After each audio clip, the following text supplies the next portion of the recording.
Hello, gamer. Welcome. Oh, my mic is in the wrong place again. Hold on.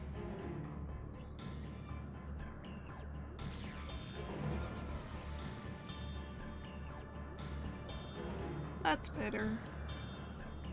Welcome, welcome. Oh man, I am excited for today. How are you? Hanging in there?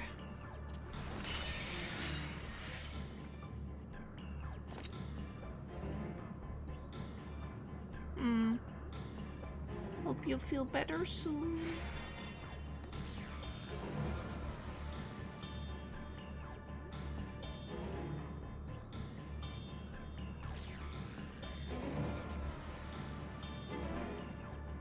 Yeah. Let's get right into the dungeon and let's have a little party. Okay, so do we want Vana to be our tank, or do we want Emmett Selk to be the tank?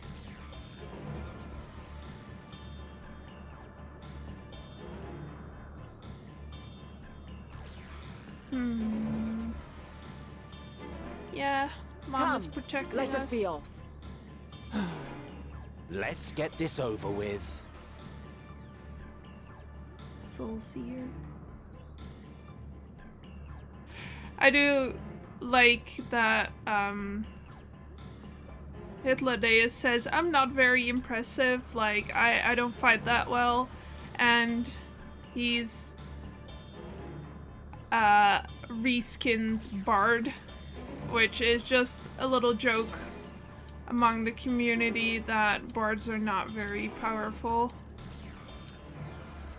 So it's like, oh, you picked a perfect class, buddy boy.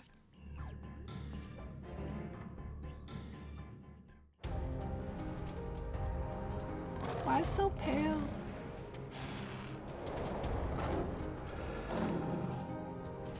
Me looking at the entire cast of Final Fantasy who have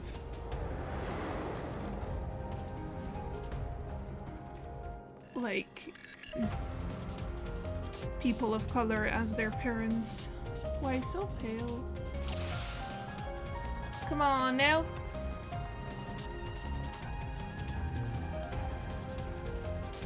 Please, turn back, else I might be forced to. There really are.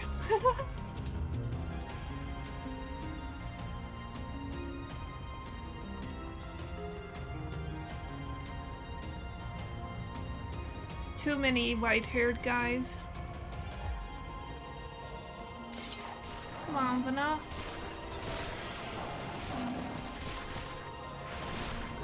By the way, I know I said I wasn't 100% sure, but last time I said that Vana's name in Japanese was Venus, or like I thought it was, but that's a little fib someone told me. That's not true. If you like literally transliterated it into English, I think it would be like Vaneth. And so they just turned it into Vana. You think people would just tell lies on the internet? Can you believe that?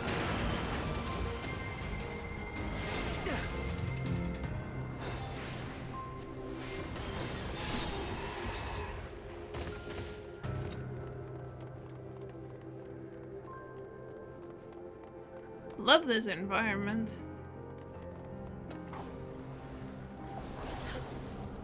Me too, just make shit up.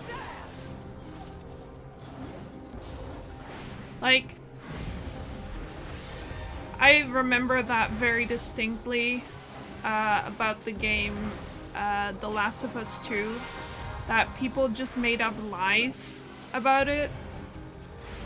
And then I went to like check out a recording of the gameplay, and then I was like, okay, so you withstand this? Like, why would you lie in such a way that it can be disproven immediately?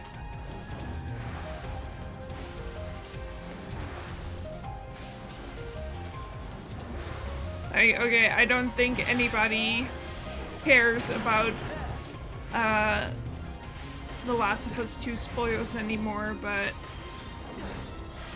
the people like I saw talking about it on Tumblr, and it like crossed my dash because someone like reblogged it. There was someone talking about how I don't know if you're familiar with the characters at all, but like the main character like gets a girlfriend, and that girlfriend is pregnant, and she's having a hard time because it's a fungus zombie apocalypse.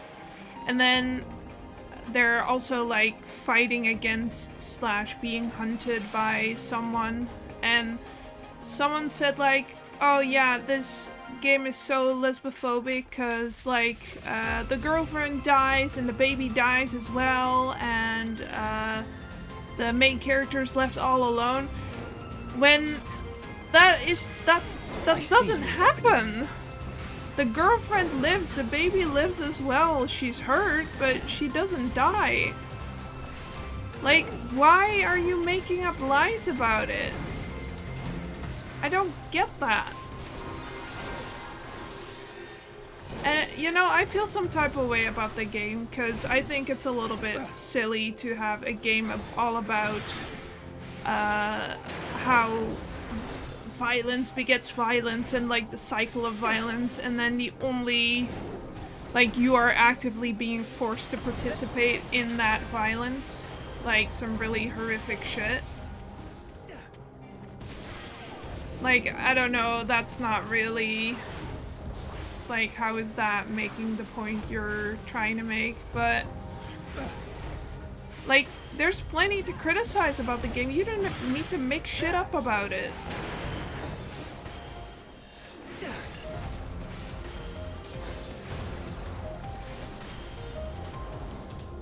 Also, just look at the light show that Hitler Days is given. I'm not that powerful, my ass. I see you opening.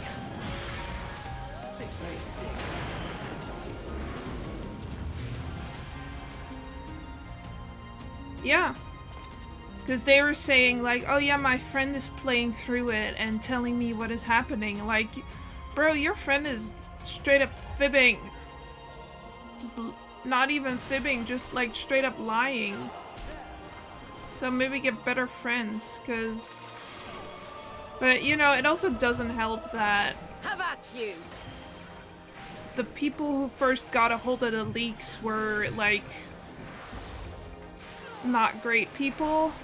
And so they heard that there's a trans character in the game. And they immediately went, oh, right, that must be the muscular woman. That must be the trans character, when it's not.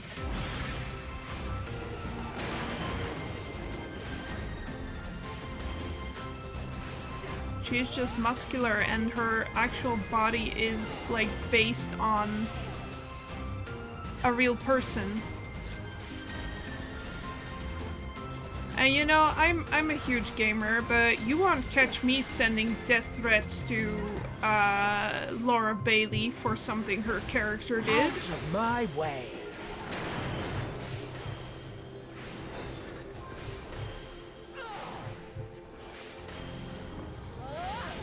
Like, what the fuck?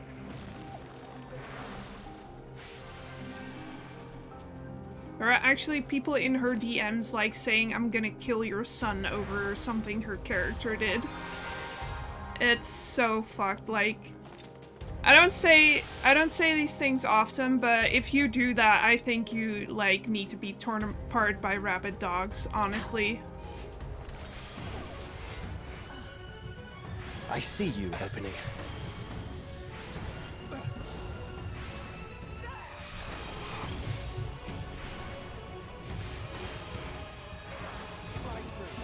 That just makes my blood boil, though.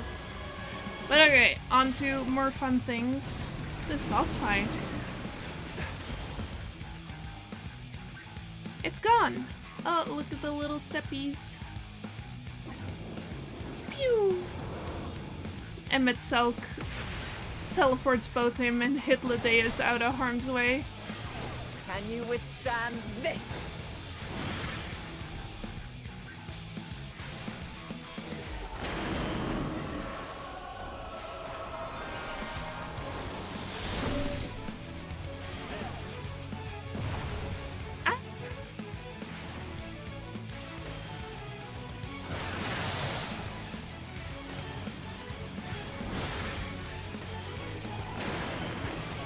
Can you withstand this?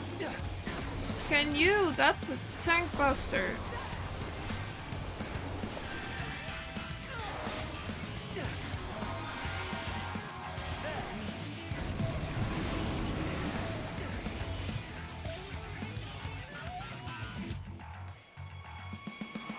Over here, I think?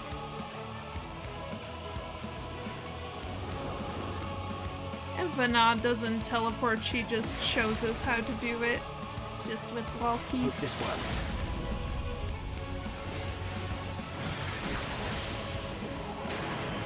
And Metzelk is playing Black Mage right now, instead of Dark Knight.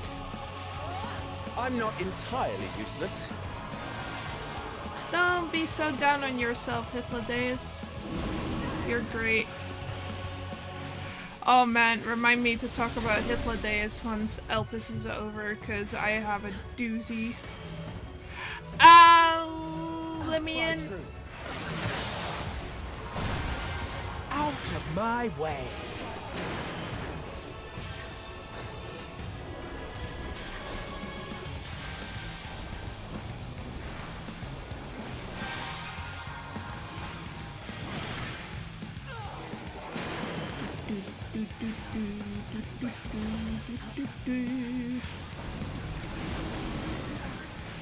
I had a haircut today and I still feel the hairs itchy on my back.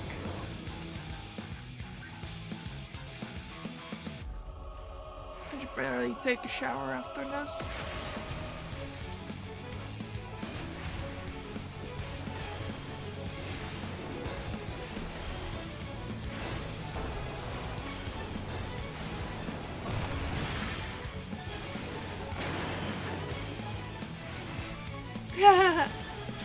Yeah, I couldn't really, because right after I went to my haircut, then I had to say goodbye at my old work, and then I had to help Tato with something, and then I just forgot, and then I had like an hour, and then I started making dinner, and now I'm streaming, so I've had a busy day today.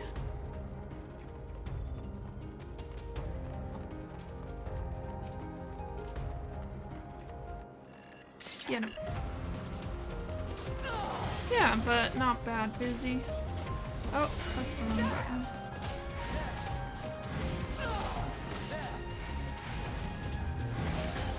I'll probably sleep really well tonight.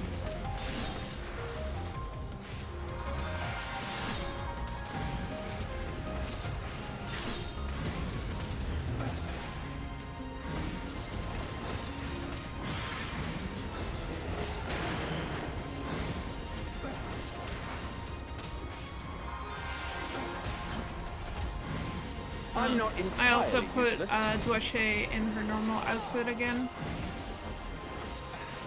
Have at you! Just because we're almost nearing the end and I don't want to go to a big city to change my outfit.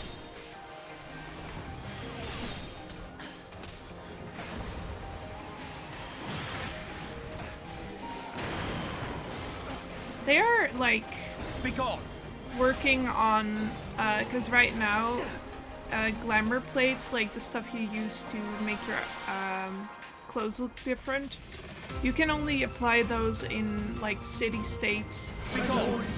Ah! Stay away! This may. Help me. like the big cities, so not just at an aetheryte. Have at you! And they're working on it so that you will be able to change them anywhere. I don't really know why you can't yet, but they'll probably explain it someday, and I just don't know.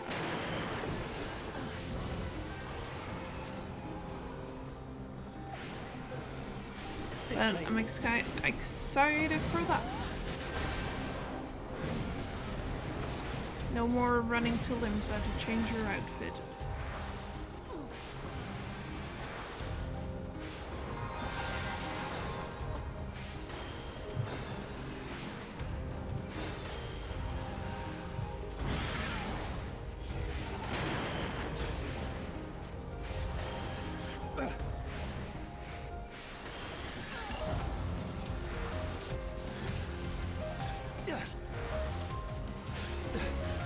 Yahoo!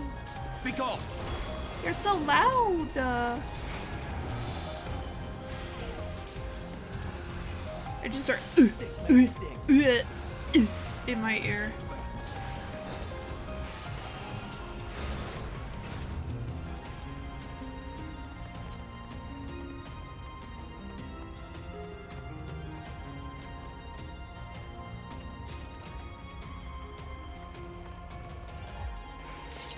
Yes! Kill!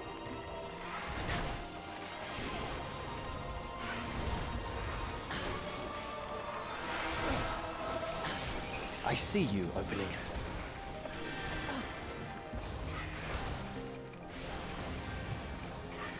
Have at you!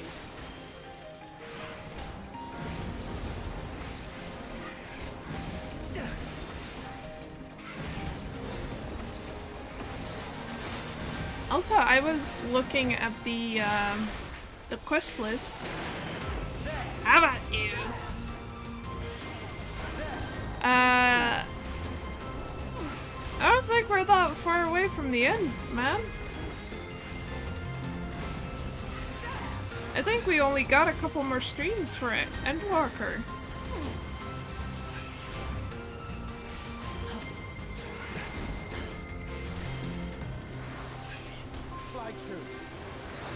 So right now we're at 87 and it goes to 90, so...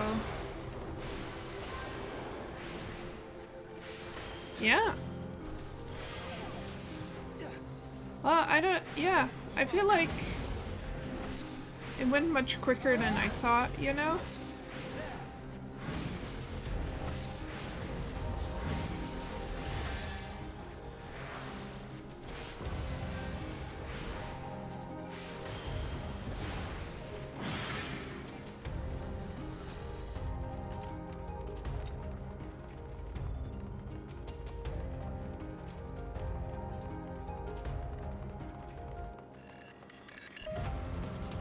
Run, run, run.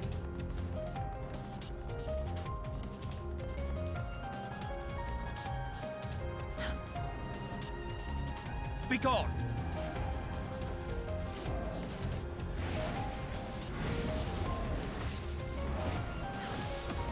Oh. Wah, wah.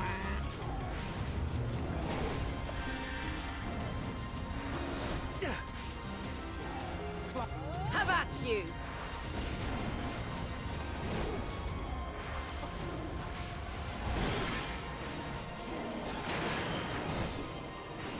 This may sting.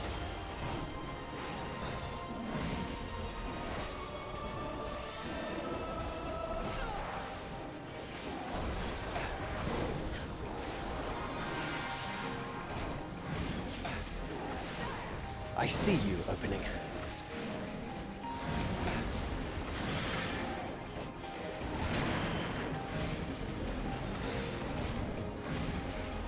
Can you withstand this?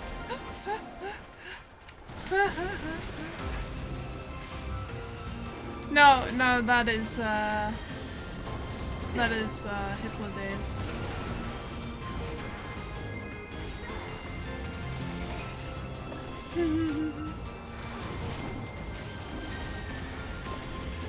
I've never watched Sensei. Maybe I should.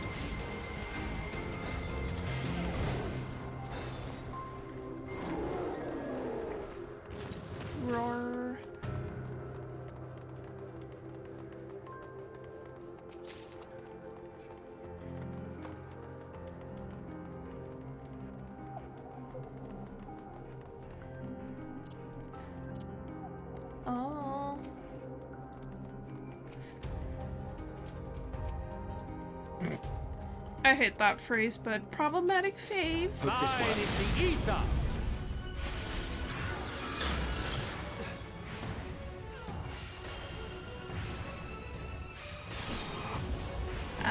For Pride Month celebration.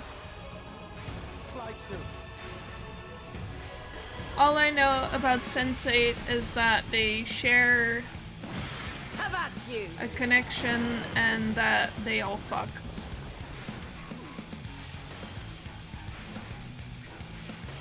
Fly true. Ah! Fly true. I should have paid attention, bro.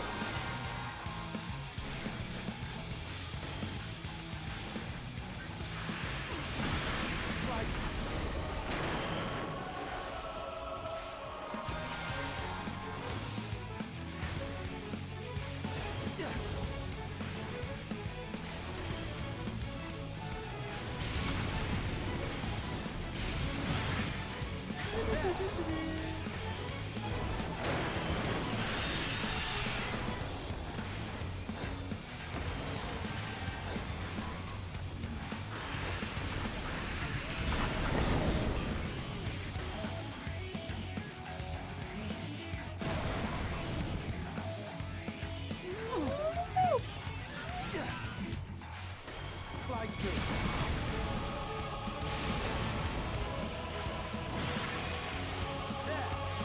That's fine.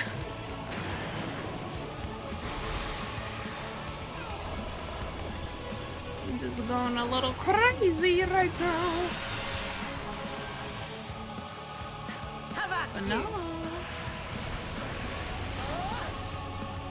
You wouldn't lead me astray, would you?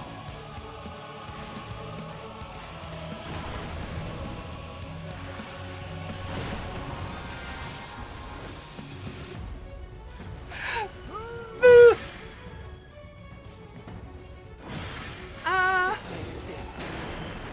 I'm okay.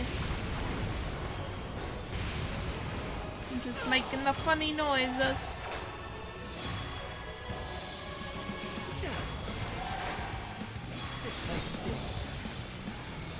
Fly true.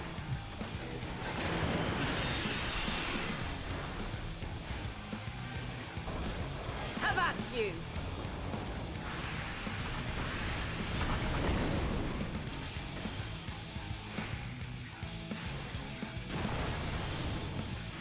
I see you opening. Oh man, there's so many things I still have to watch. I feel like I kind of missed the boat on many.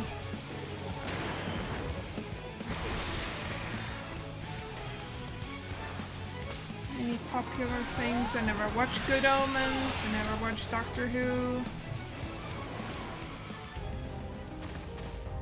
I never watched whatever else, Firefly.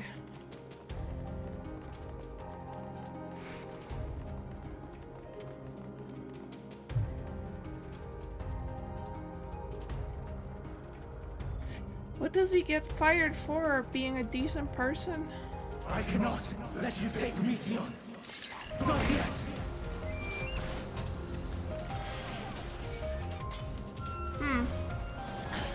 That is a redeeming factor.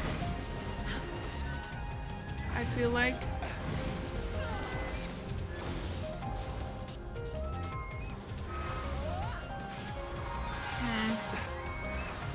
Is that good or bad? You can say.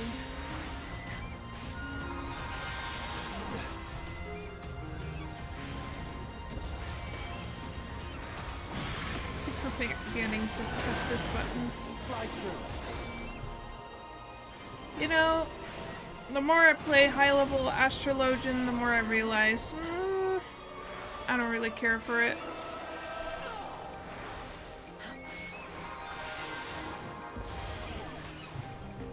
Fly true. That's fine. It's just a lot of button management. It really is. Whee! And I like the outfits, so I'll muddle through till the end. and then I see you opening. after this I want to do the Eden raids, and I'm just gonna do that as a monk. Have at you!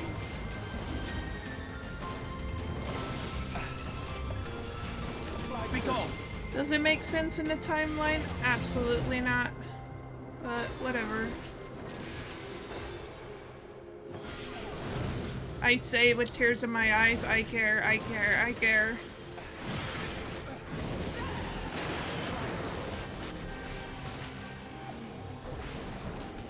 It's kind of a joke, but also not really. Fly true.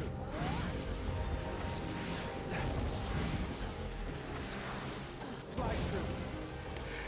I see you opening.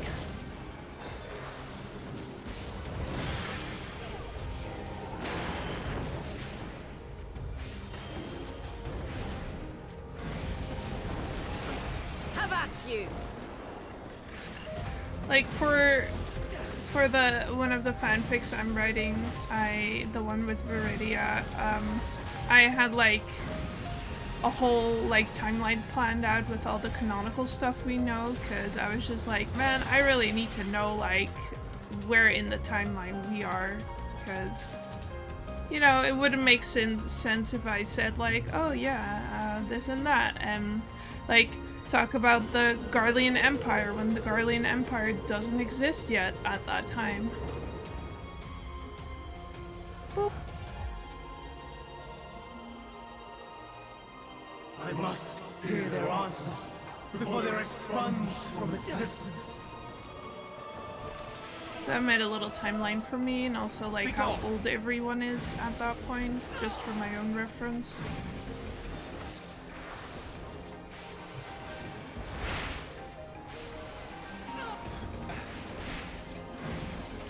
I enjoy making a little timeline just for me.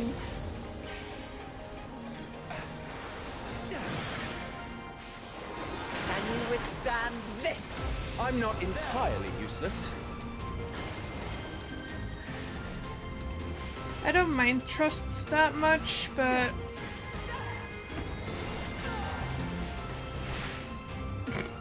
a little bit. Yeah, on one thing I just said fuck it, because I don't think anyone's gonna care.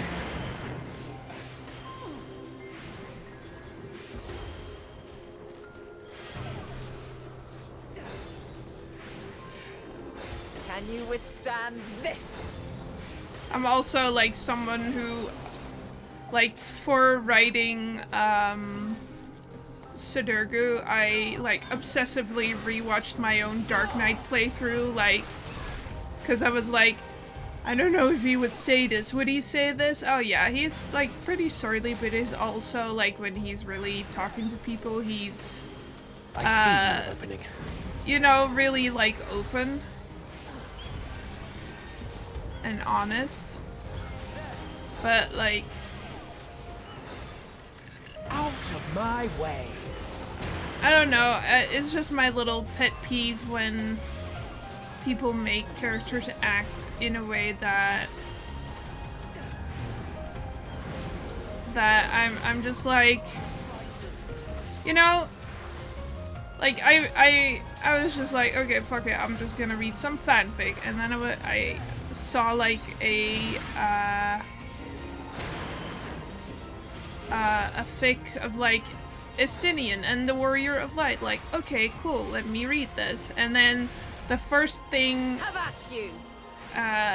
like this writer made Estinian say was like in response to like being like fussed over, like, leave me alone, woman, and I was just like, no, blocked and reported, he wouldn't say that. He wouldn't say that. You're wrong.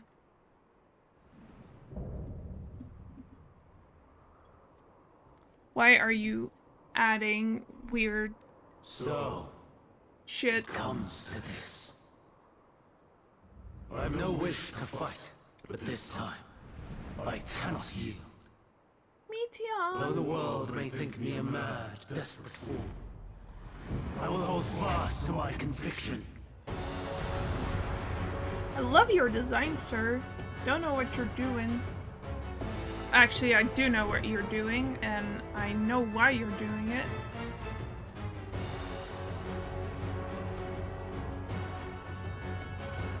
Will. Come on. Please pull. I will have the time and tranquility I require. Fly true. I guess he did just, Lust like, wait and here for gale. us. He didn't, like, Gather to me. seek us out and hunt us down. But, you know. As far as that goes. Ancient wrath. Unleash your Herbie, power. what are you doing?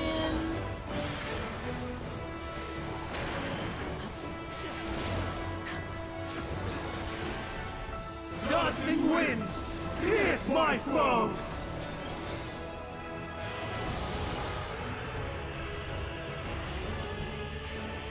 Stars on high, all is rain! Don't do that. Help me. I see you opening.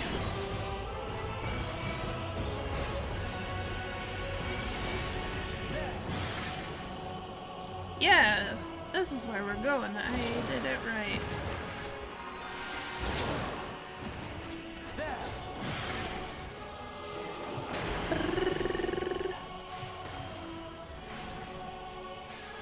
I'm not entirely useless.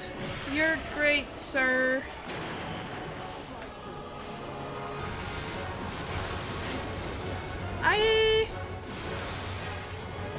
I'm not entirely useless. Yeah, what I was saying, like, I like the thrust, but I really wish they would just space out the little voice lines a little bit, you know? So I'm getting a little bit fucking sick and tired of hearing, I'm not entirely useless. Streams of ether, Can you withstand surge as this? one!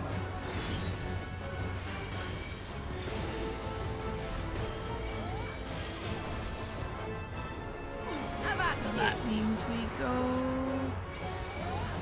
Where do we go? I see you opening. I see you opening. Lana! Hit me!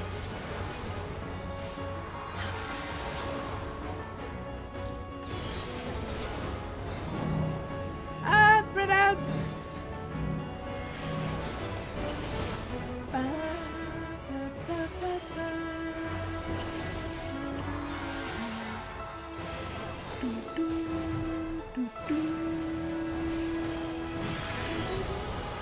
Dancing winds, pierce my foe!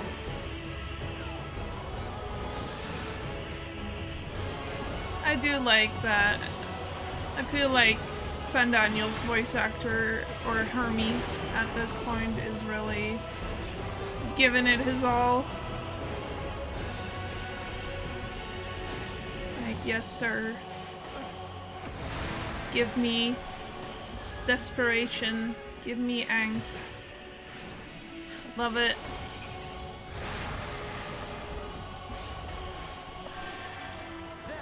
I feel like a good voice actor can really Stars on high, all lift is rain! a character up to a whole new level. By my true name, I shall preside all. Woo!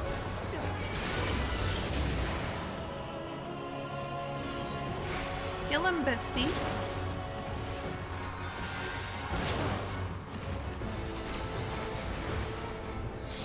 Even when transformed, but I am not finished yet.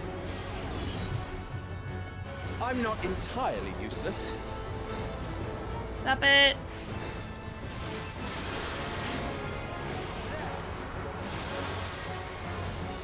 Give me fucked up and evil.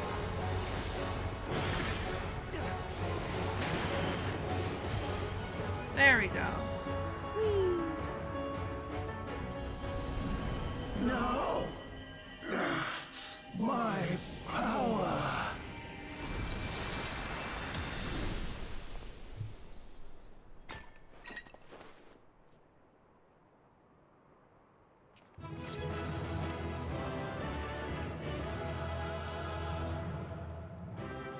We did it.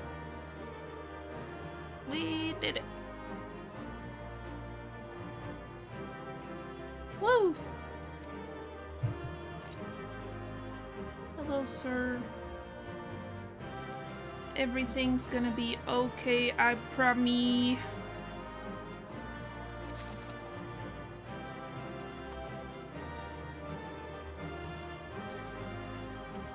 Hello.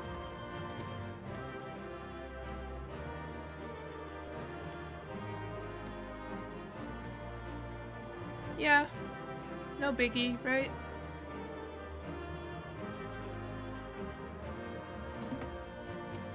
Everything's gonna be a-okay.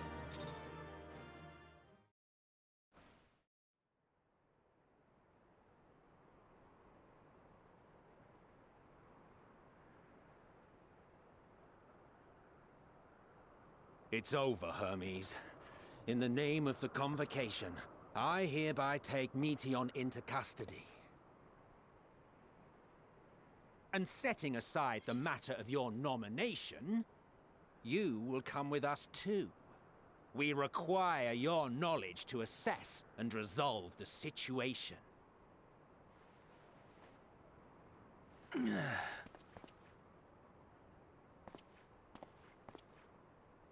Meteion, I am so sorry. Would that I could have listened to your report in full. Reflected upon its meaning and conveyed it to others. That they might reconsider their chosen course. But I have failed. And that wish will never be realized. However, I'm bonking you. ere our fates become the province of others, I bid you tell me just one thing.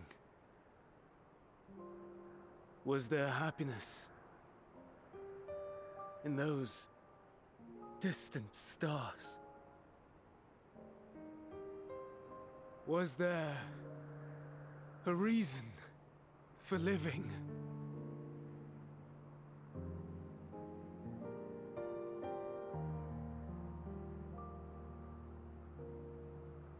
We conducted our search as per your instructions. We scoured historical records, communed with the spirits of the deceased, heard the final testaments of the dying, welcomed their shadowed hearts into our own. One race had striven to create a world bereft of animosity. Uh-oh. They renounced relationships to avoid interpersonal strife, and in so doing brought about societal collapse. One race had renounced war and devoted itself to the enrichment of its people. They were conquered. Though they destroyed the enemy in reprisal, they could not regain their former glory. One race had concluded that finite time was the root of all woes. Aspiring to shatter its shackles, they went in search of infinity. They discovered nothing is infinite, and that neither time or death can be cheated. Disillusioned, they gave up on the future and themselves. One race had discarded all things that gave rise to sorrow, hoping to have only joy. They found joy lost its savor in the absence of sorrow, and lost their will to live. Though worlds apart, these peoples shared a belief. The belief that they had tried their best. That they had tried to fulfill their potential with every step and success. In the course of which, they learned the truth. That they would never be free of fear and sorrow, anger and despair, of loneliness, so long as they yet lived. Even now their souls cry out for oblivion. And to this song of anguish, I lend my voice. We lend our voice. Oh, beloved mankind, shimmering jewels of beautiful Etheris, rejoice, for we will free you from the cruel yoke of existence. There is no need to struggle in vain, for in nihility awaits salvation. You will know peace and serenity, and it will be beautiful. We will make our nest at the edge of the universe, and there in the dark of dead worlds hoard sorrow and suffering. I know, right? There we will sing, our chorus ever louder and ever clearer, that our song may reach even this ether-shrouded star. Such is the answer we have found in the stars. Such is the gift we now offer to Etheris.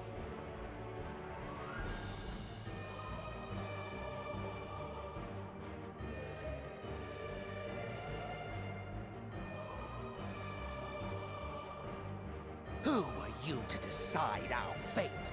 To decree we live or die?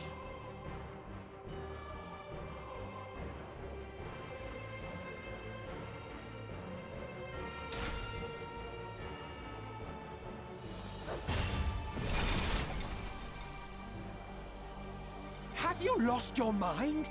You heard what she said. She means to destroy us all, yet you'd still take her side? In the name of the star, we have discarded those creations that we deemed flawed.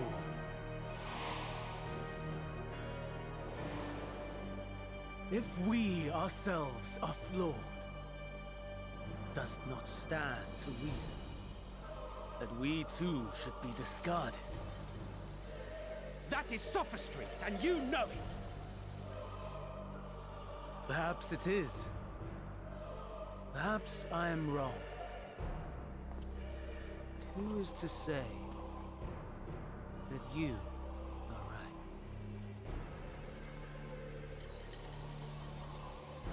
Let us settle this with a determination. In my authority as Chief Overseer of Elpis, I will make a judgment on man's fitness to exist. If he can learn to value all life and retain his will to live, even should his end be justified, he will surely find a way to avert his demise. If not, he will perish and starve. As with all determinations, provisions must be made to ensure fairness. Kairos! Awaken! How about that Chekhov's gun, huh? Memory reconfiguration system Kairos activated. Awaiting instruction. Command. Universal memory alteration. Target area. Catesis Hyperborea. Starting point. Arrival of Emmett Selk of the Convocation at Propylion. Endpoint. The present. Erase the memories of all events and replace with a vague recollection of the following. I was here, preparing to demonstrate the functionality of Kairos to Emmett Selk and hither days. Meteon's shared consciousness became unstable. She and her sisters could not sustain their existence, and all dissipated with a burst. The resultant shockwave accidentally triggered Kairos, which erased several days of memories from all present. Execute. Command acknowledged. Initializing. 3 processes remaining to execution. Bravo. I dare say one would be hard-pressed to make it fairer. Everything that you told us, everything that has happened, the fact we've even met, it will all be gone.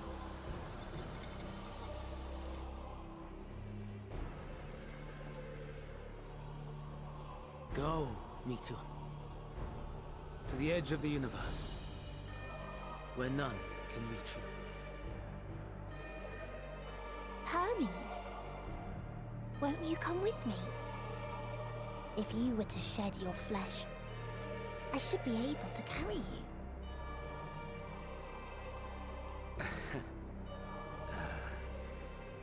I will remain.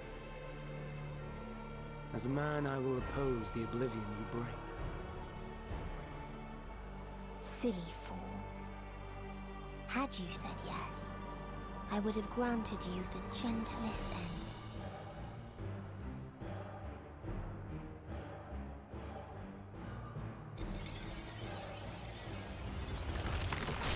Go, but not go! This ends here!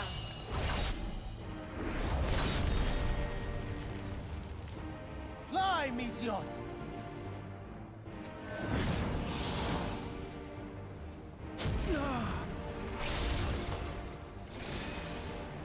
That is far enough, Hermes! Argos, to me!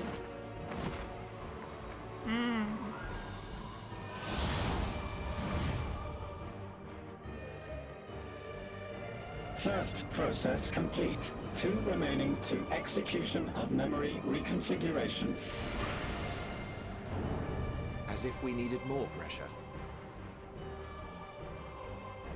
No matter what, you cannot forget what happened today. For it is the key to saving your future. Your world. This fight is our fight. What comes after, our problem to contend with, not yours. No. Your own struggle awaits, and no one else can take your place. You must flee this place with your memories intact, and I will see that you do. Now then, where is it? There you are, my little confluence.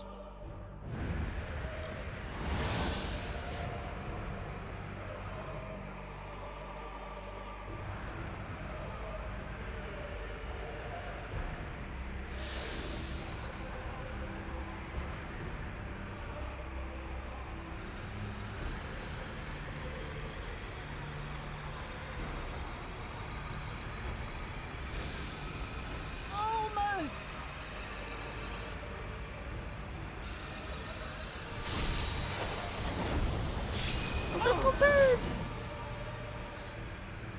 Very well, then.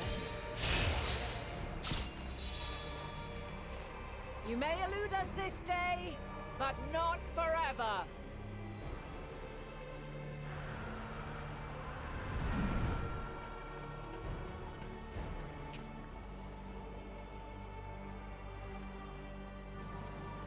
Meteon's gotten away.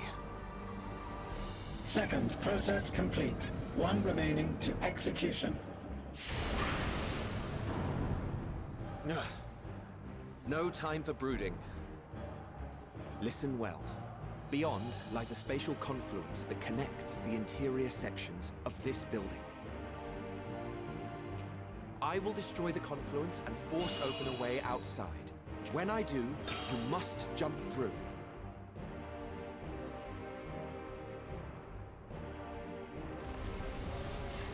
I cannot tell you how sorry I am. But neither can I let you escape!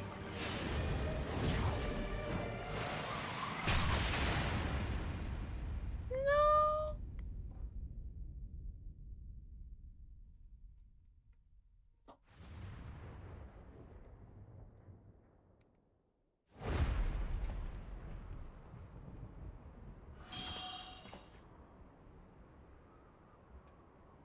Too brave by half.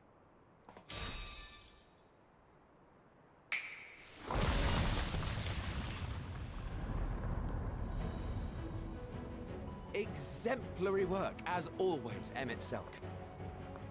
What? But how? I thought the confluence was... over... Over there?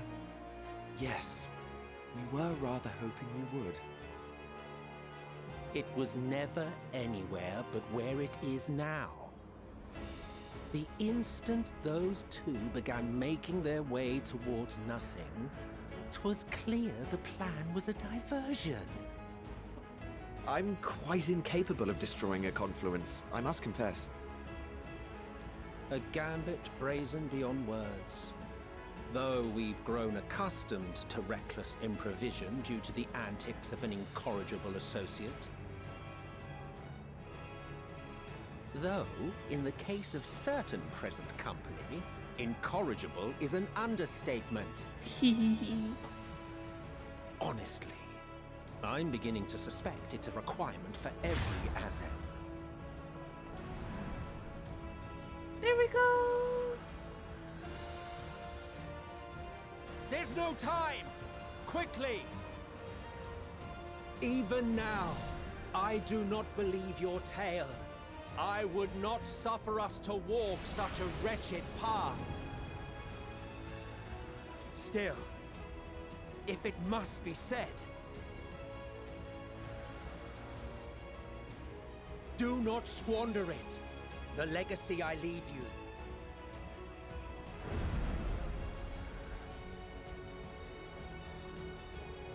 Final process complete. Executing universal memory alteration.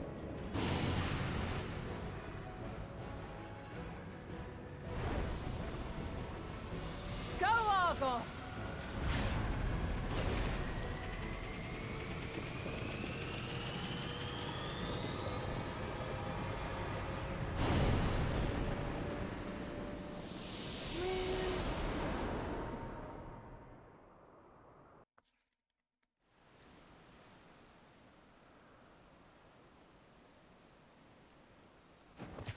And that's why they all didn't remember us.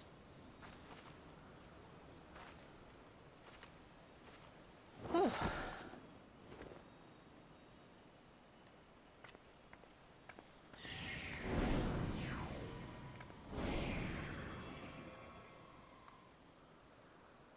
I'm fine. Just a little tired.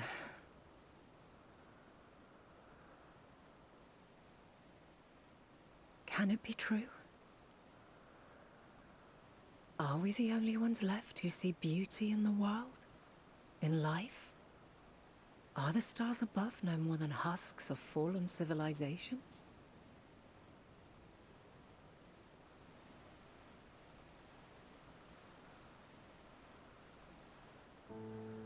And yet,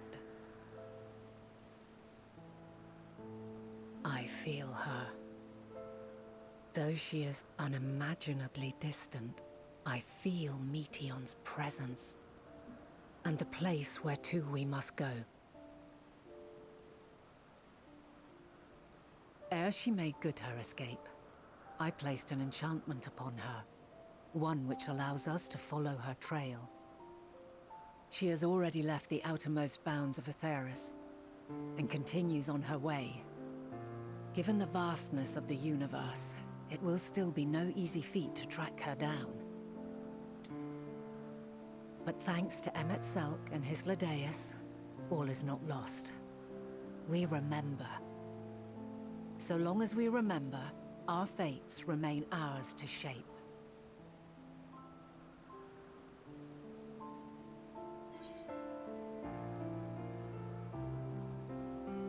What became of the others, I wonder?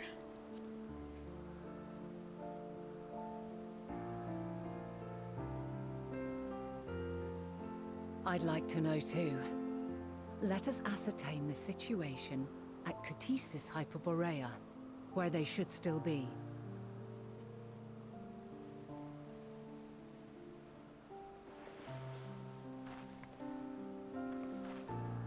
Given the likely state of their memories, however, it would be imprudent for us to approach them directly. In which case...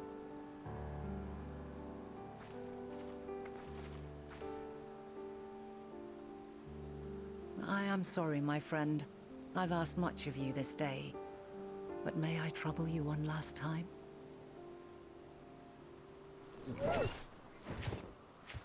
Okay.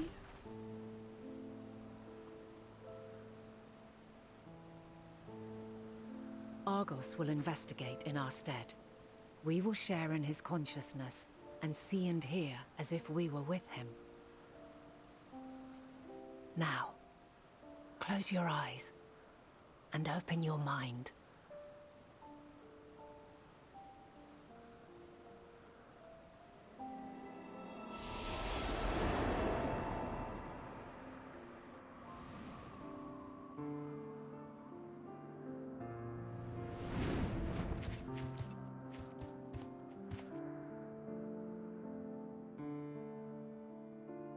Thank goodness you are unharmed.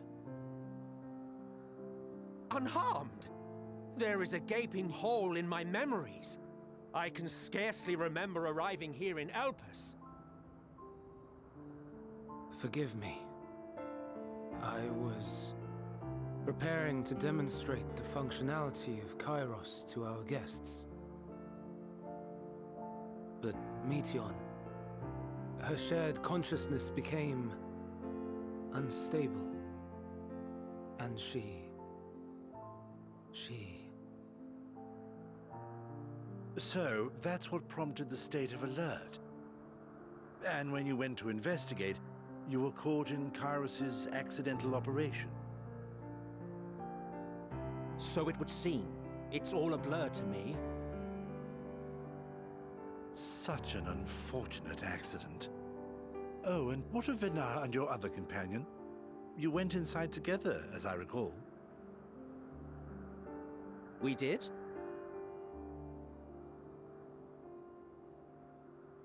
If Venar was with us, I have no recollection of it. But that there is her familiar, is it not? The fellow seems happy enough, so I think it's safe to assume his mistress is well.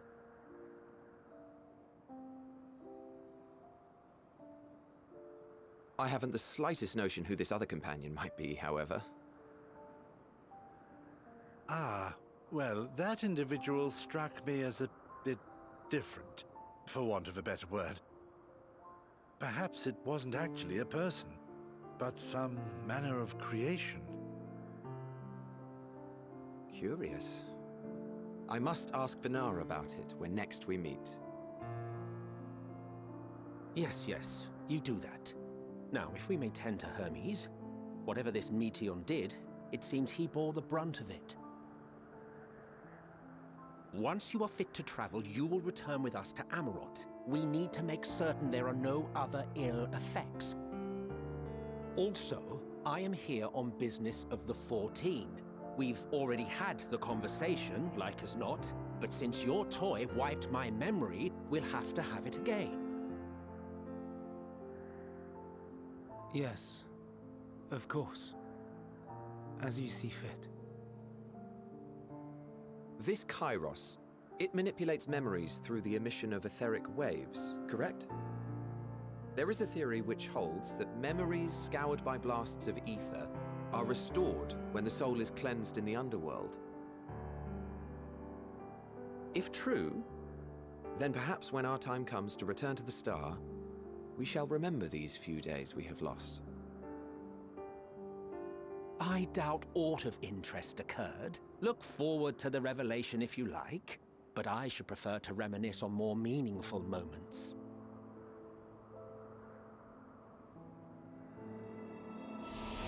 Hee hee hee.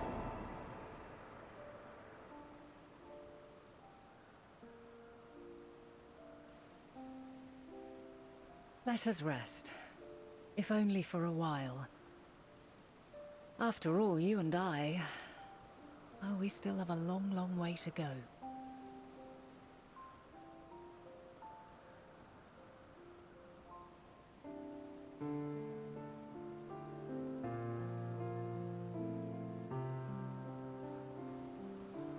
And also, what Isladej just said about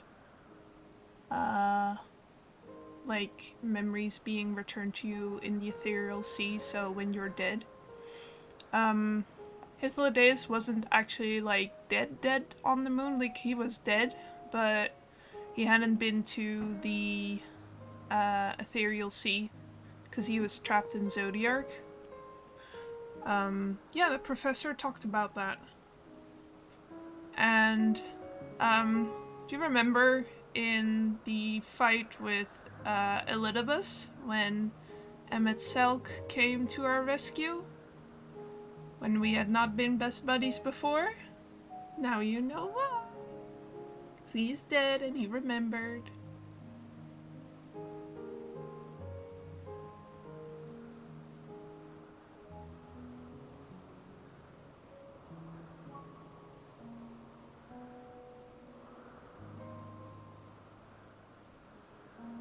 That is pretty cute. Alright. Are you feeling at all recovered? I understand that your exertions were more than purely physical, but resting one's body, if only for a moment, is never without merit. As for Hermes, I think it unlikely he will create more entelechies.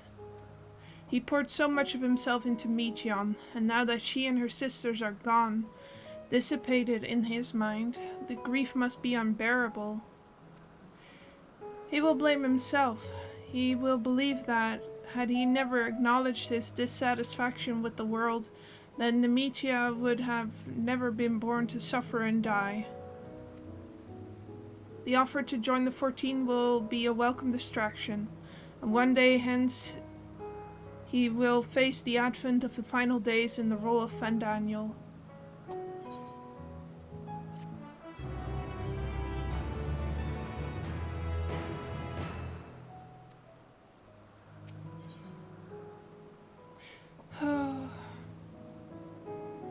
The lyrics. Dwashe, listen to me. Our duty now is not to denounce Hermes for his misguided determination, or to convince Emetzelk and Hythlodaeus that they have been deceived. Now, no, we must instead ensure that the experiences Hermes sought to expunge are preserved. What remains in our memory alone will be our weapon against the final days. You must fight this battle in your age, and I in mine. Come, let us walk together once more. I will see you to the doors of Propolion.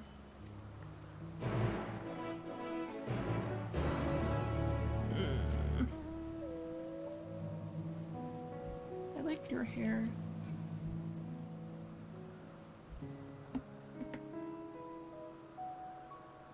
I'm wondering what hair it is. Is that just standard male Elizan? Or mask Elizan, I guess. I should say.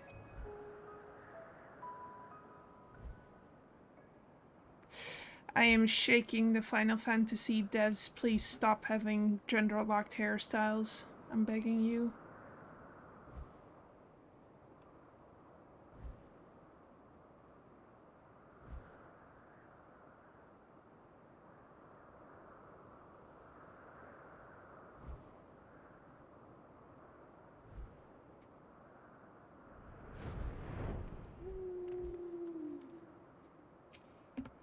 Your time in this age is drawing to an end.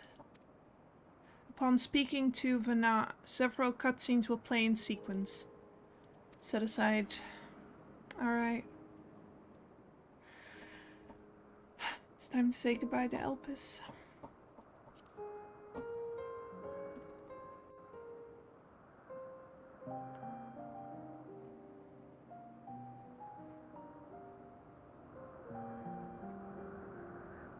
So, it is within. The portal that brought you hither, and will take you home.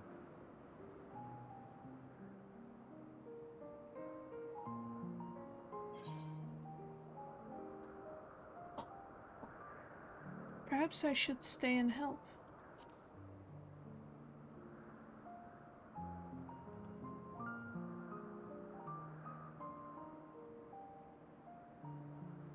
I appreciate your sentiment. I truly do. But 'tis a very long game that we must now play. And while you have maintained a stable presence here thus far, there are dangers in lingering over long. No. You must return to your own battlefield. Make use of the knowledge you have attained, that your days here and our friends' sacrifice be not in vain. With Meteion free to pursue her designs, 'tis only a matter of time until the final days are upon us. We must be ready. From fortifying our defenses to securing our escape, there is much to be done. In spite of this, we cannot allow the report that set this calamity in motion to become common knowledge. Were the masses to learn the fates of the other stars, I fear the situation would spiral out of our control. I must carefully consider who can be trusted and bring them into the fold.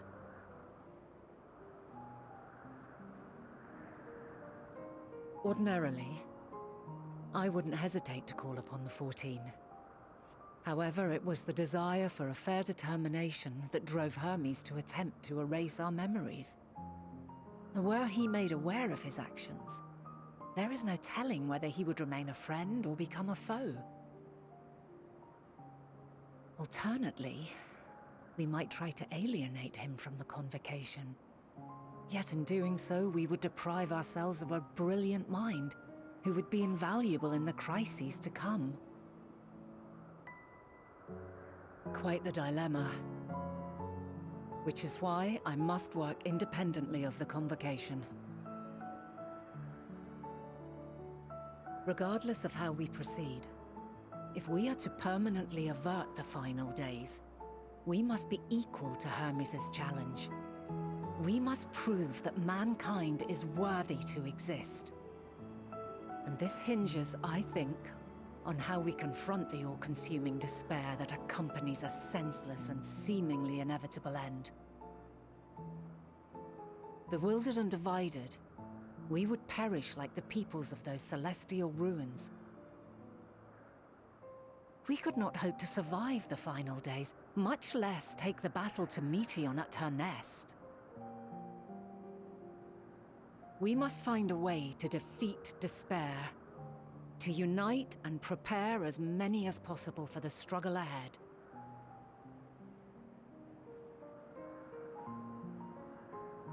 Heavy will weigh the burden of guiding this legion of souls. Yet I have faith in mankind's potential.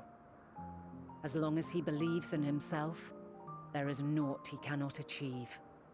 So I will not give up on him. On us.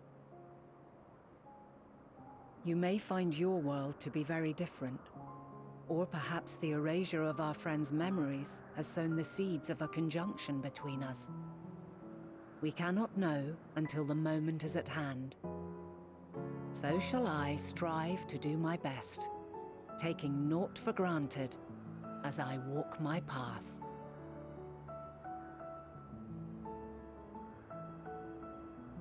And I pray you walk with me to the end. As you move forward, so too will I, as will all, resolved to fight for the morrow. And when mankind has found the strength to stand against despair, we shall silence the song of oblivion. She who sings it will learn our journey is far from over. This I promise.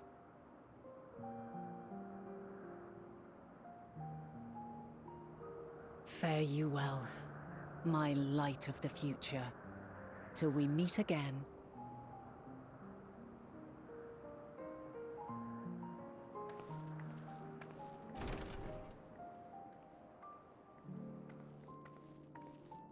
Bye for now.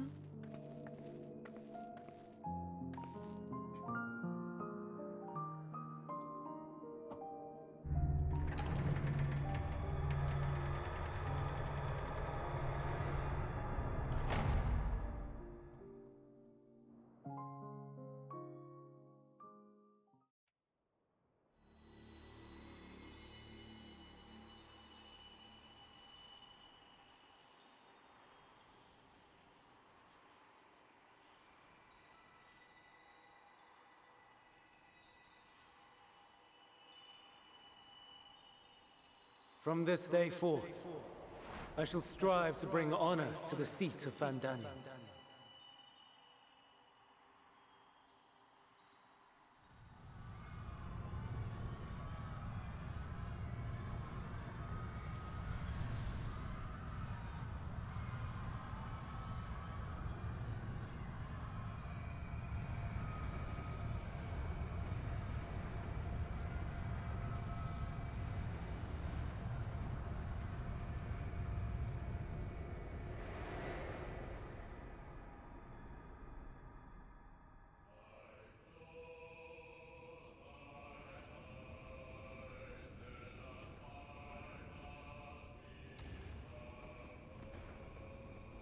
Oh, Merit.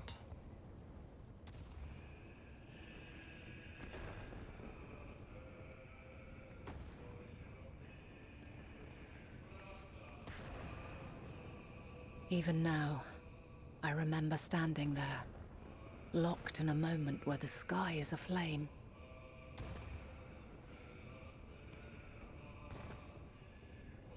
Where stars fall as tears, and screams darken the seas. Where resignation rots the trees.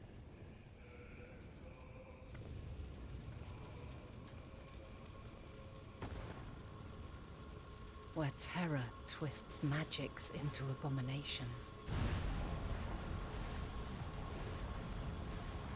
Such is the lament of they who have gone before. The song of they who tried and failed to create a better world. The song of the end.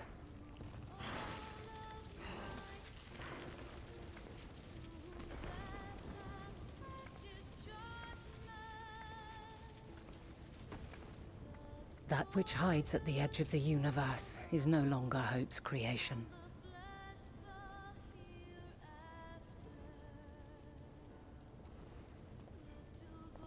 It is hopelessness incarnate.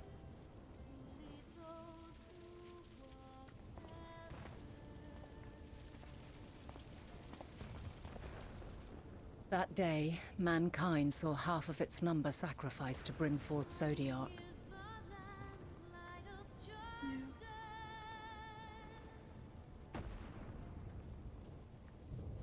And covering the star in a shroud of ether, we forestalled the final days.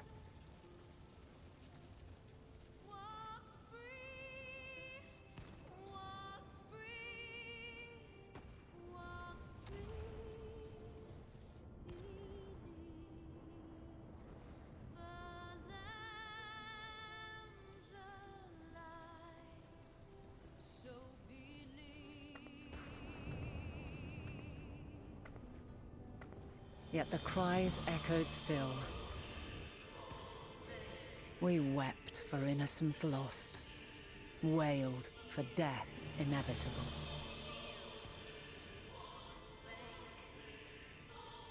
A reality too terrible to bear. And for too many who sought comfort in gilded memories of joyful days and tranquil nights.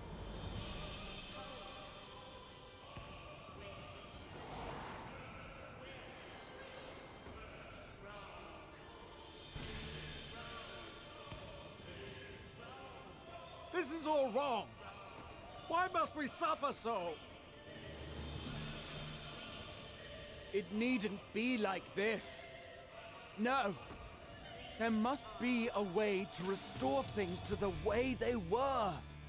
To reclaim the perfect paradise we once had.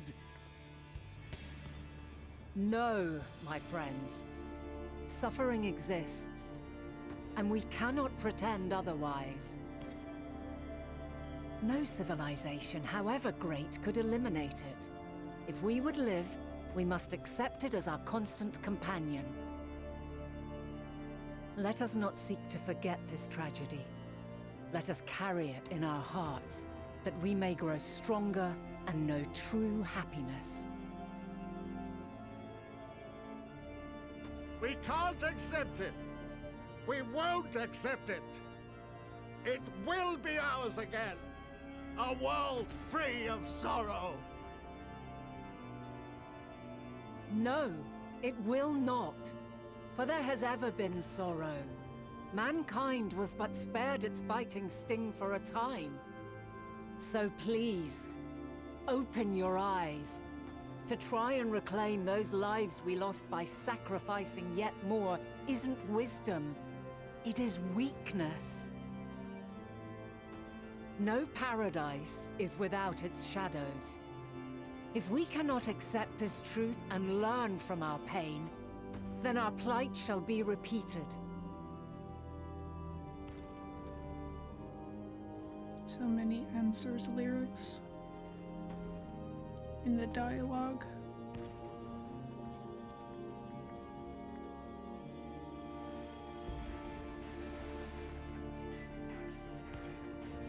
O mighty Zodiac! God, born of our boundless faith, we bid you, hear our prayer! Accept this offering of lives, and deliver unto us the lives we once had. Deliver unto us the days of old, the days when the star was a font of love, and we knew naught but bliss.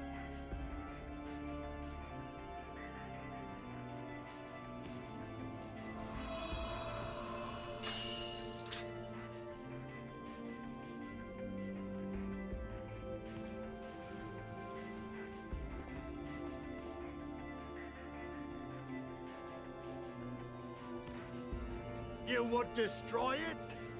Our beautiful world?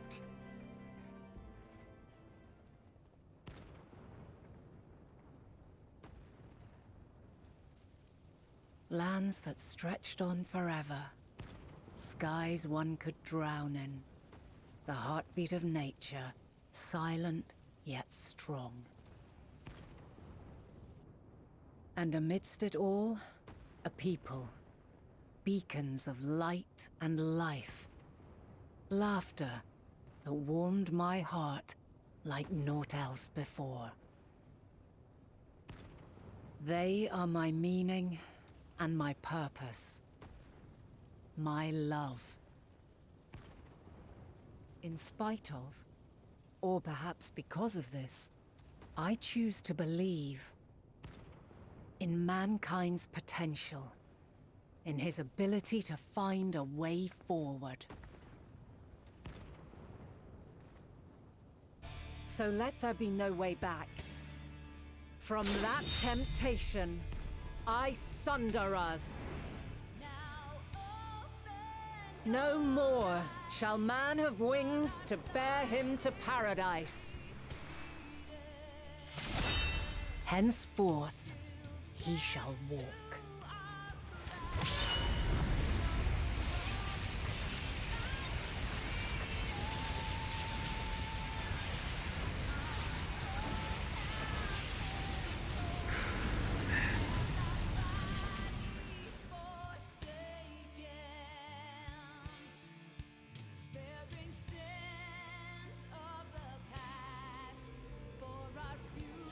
The nun makes me feel a lot of things.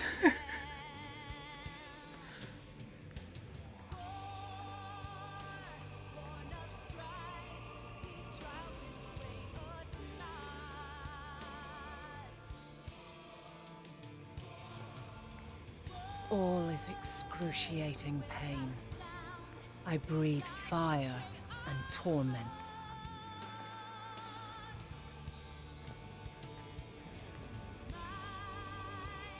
I birth a world of suffering to mire and plague.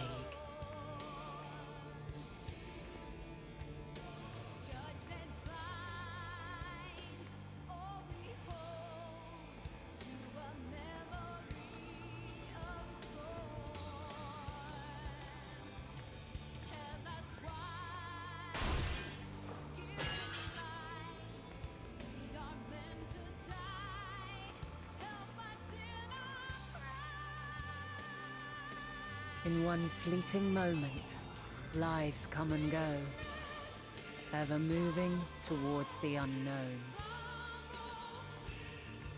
And in that fleeting moment, they cry for the answer to the question.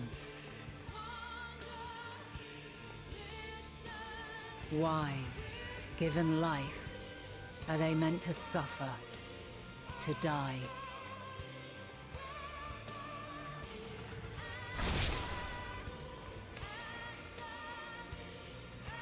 As fragmented, imperfect beings, yours is a never-ending quest.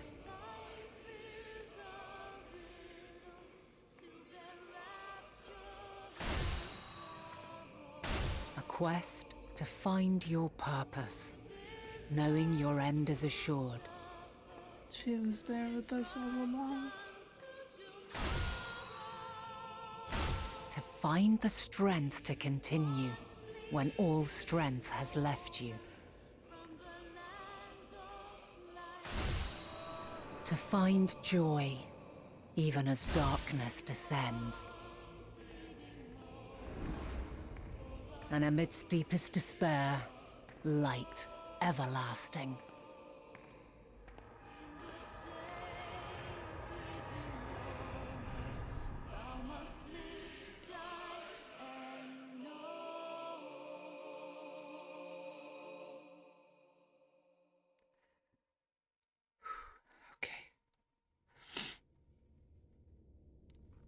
Time to be loud.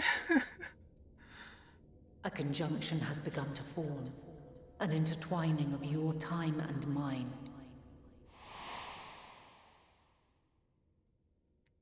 When you truly understand what is at stake, and your journey has prepared you to surmount the insurmountable, why is it so loud? shall I honor the promise made in another time, another age? It keeps doing that. Oh. Ugh. My nose is leaking. Stop it.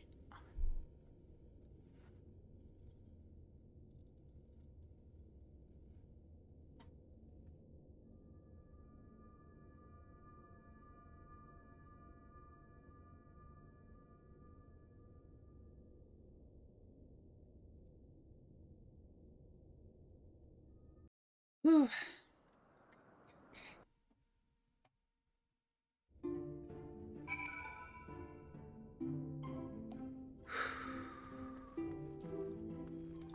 Time to go back to Charlie and oh, baby.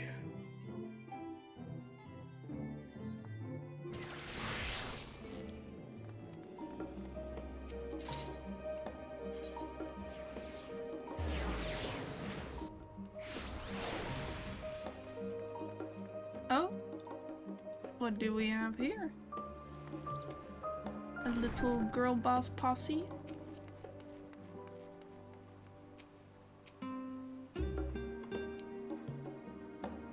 Sorry, I'm looking at you.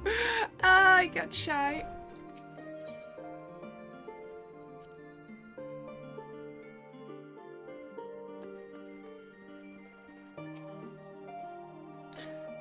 Touche! Impeccable timing as always. They do. They know they look hot. Absolutely. I'd heard you were off in the first as part of our efforts to investigate the final days. Well, as so often seems to be the case, while you were away, we've had some few developments, which we can discuss in just a moment. For now, however, I cannot tell you how wonderful it is to have you back.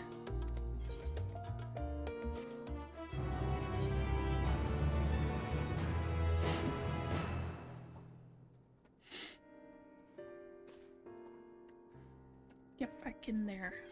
Stop sniffling. Have you learned aught more of the final days? You wouldn't believe it.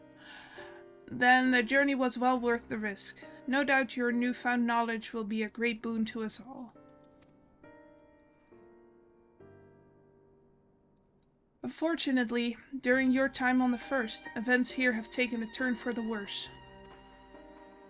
The Scions are running themselves ragged, trying to contain the spread of the blasphemies, but it's a losing battle. To try and ascertain the where and why of it, Alice and Alphino have been traveling all over. Of all the regions they visited, Locus Aminus is one of the worst affected. Yeah, Garlemald. People there are probably not feeling too hot with everything that went down. Thancred, Estinian, and Graha took a detachment of allied soldiers there to offer aid and succor to those in need. But the province is vast. They only managed to visit a handful of coastal villages. It was an accomplishment worth celebrating still, but a drop in the bucket at best. In the meantime, Y'shtola and Master Matoya have been making a concerted effort to establish contact with Hydaelyn in the Ethereal Sea, but to no avail. As for Tataru and I, we've been keeping a close eye on the Forum.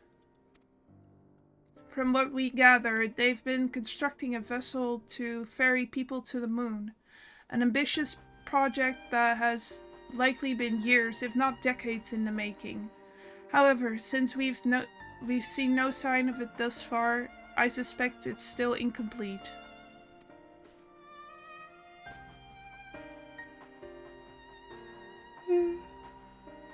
Yawn. You will also recall the proposal issued by Master Furshino to the people of Rodzatan. Following their discussion, Vritra declared his support for the plan and urged those who wish to evacuate to accept the Forum's invitation. So far so good, but that's where things get a little strange. Apparently, the Forum caught wind of the lunar teleporter in the Tower of Babel and decided to use it to deliver people to the moon instead of their mysterious ship. Therefore, to secure safe passage for the Hanish refugees to the tower, Alphino, Alice, Estinian, and Graha traveled to Garlemald not long ago. Trouble is, the capital was hardly the safest place to begin with, and now... bad to worse, baby. The final days have come to Garlemald.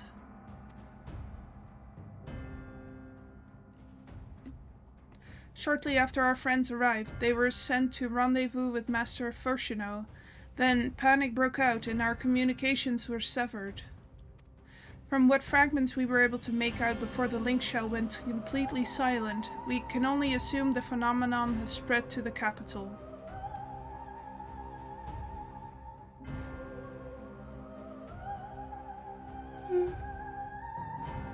The others need you, Dwashe. Please, you must help them. You're telling me just now? Should maybe put that on front. Having you there will make all the difference, I'm sure of it. Camp Broken Glass was their first port of call, so you'd best start there. Hopefully, Lucia will know where they are. There's no telling what you'll be walking into, so you had best take every possible precaution.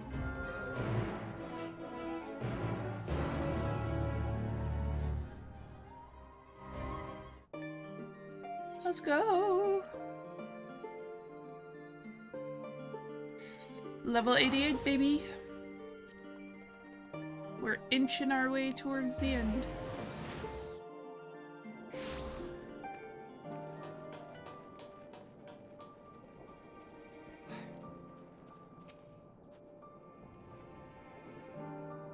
Tuashe, not a moment too soon. The skies over Garlemald are ablaze, but it's events on the ground that concern me. As you will have heard, your fellow Scions arrived ahead of you. We cut the customary greeting short after we received word from our troops on the Magna Glacies that the Forum's airship had landed. It was then that the heavens began to burn. I dispatched your friends at once to ensure the refugees come to no harm. I would have you join them immediately. Additional support is en route, but we will discuss them later. I trust you're ready to depart. Blah blah blah blah. Let's go!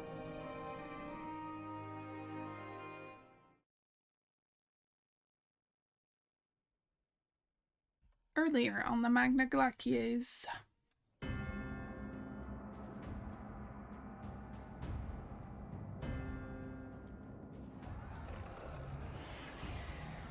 Nice one, Furshi. Bringing people here just to get them killed.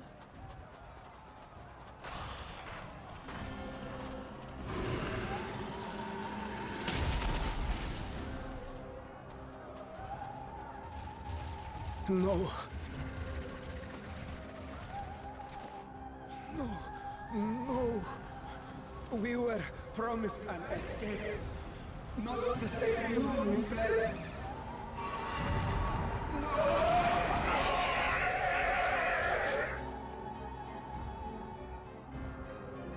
I shall not meet my final days here in this blasted waste.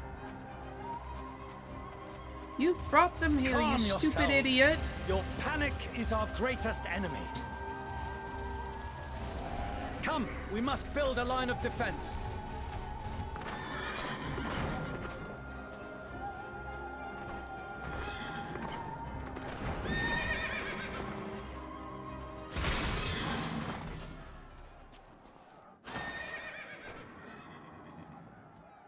How? Leave the fighting to us, Father. You must lead the people to safety.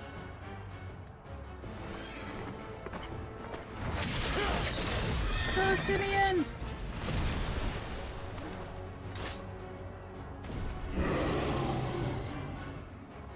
Big boy.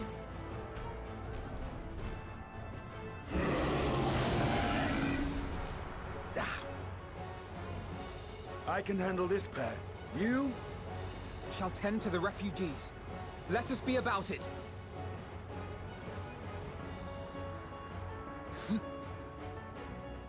As you wish, my little lord. Estinian is a better dad than Orshino. You're making me play Sage, bro. Come on now. I'll command the beast's attention. See to the wounded. Help is at hand.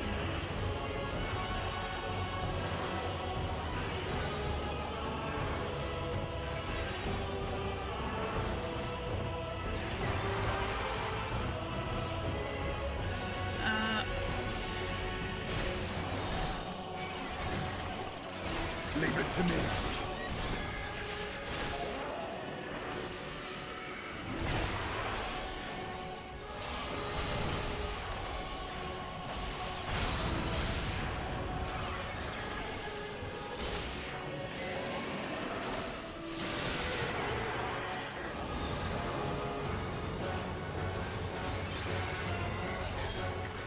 No, no, no, no, no.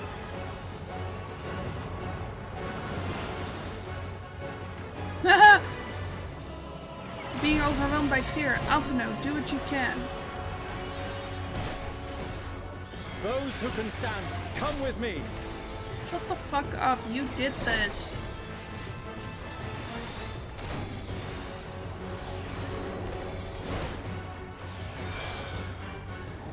Truly. Everyone's turning. All is lost. Easy now. Deep breaths.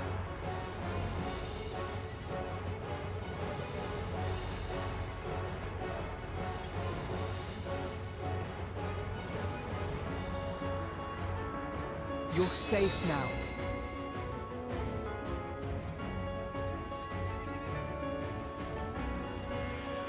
now.Ado just came in and gave me a chocolate chip cookie. Nom. Worry not for the refugees, but for yourself, boy. What do you mean? You brought them here, you... Ugh. Yeah. Don't like the look of that. Stay sharp.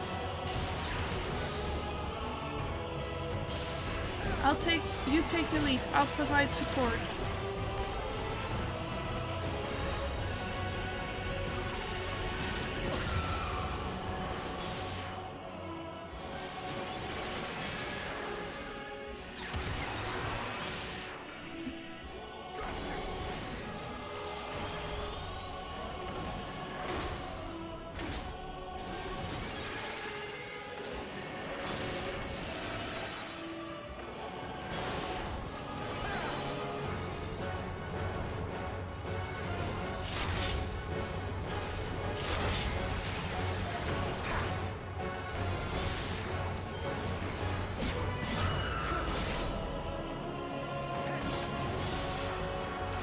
More beasts. I only hope my newfound abilities are enough.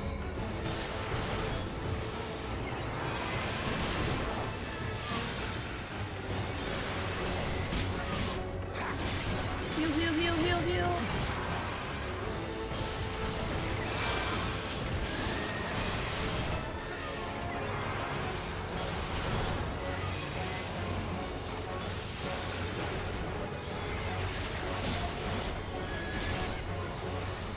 Starting to get the hang of those things. Delay.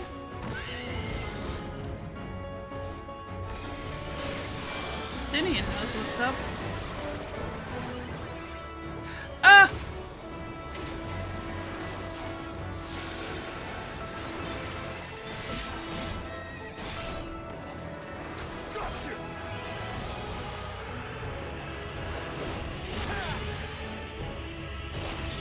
I don't like Sage. I don't enjoy playing it. Hard, but not hard enough! Go, Justinian, go! Roar, Nidhogg, roar!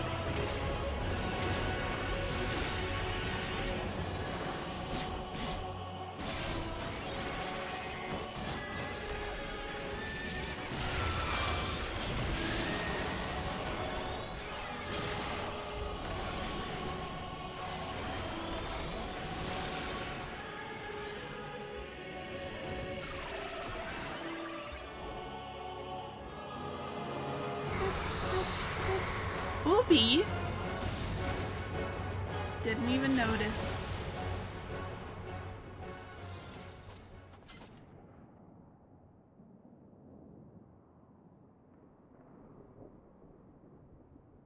Help! Someone, please! What?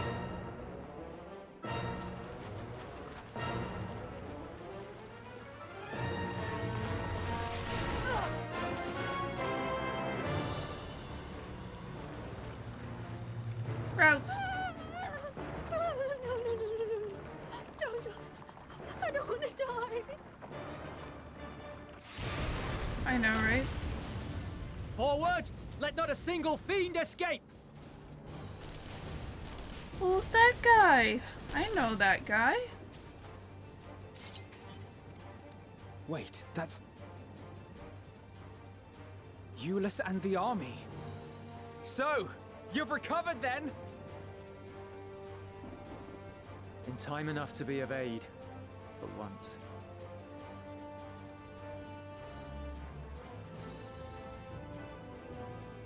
We can speak of it more later. For now, we must fight! To repay your salvation in kind, or with better! For Garlemald has her pride! Go get him, tiger.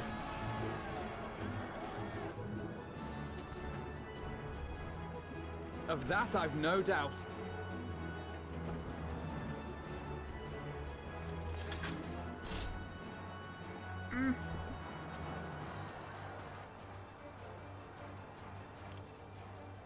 Good gods.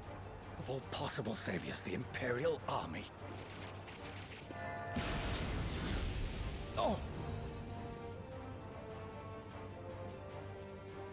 Yeah, Alizé, let's go. I had hoped to take all of them down at once. Think a withdrawal might be in order?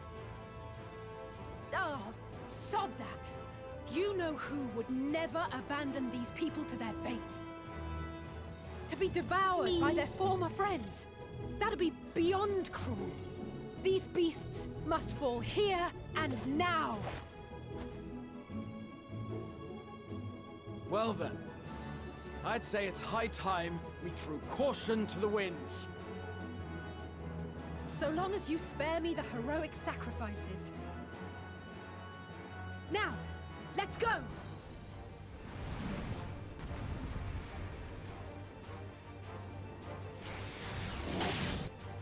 Yes, we please, my girl. Yes. We've lost too many already. Graha, with me.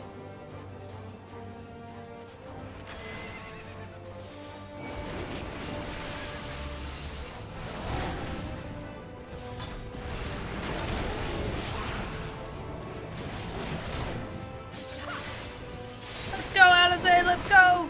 Let's go, Alizé, let's go!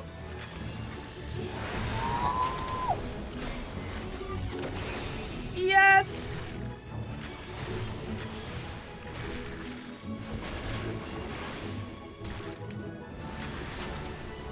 I love Red Mage. I should play it more often.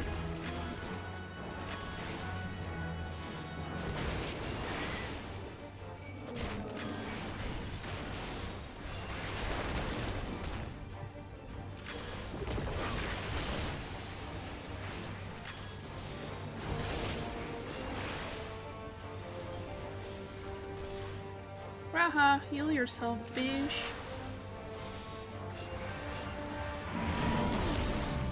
Come here.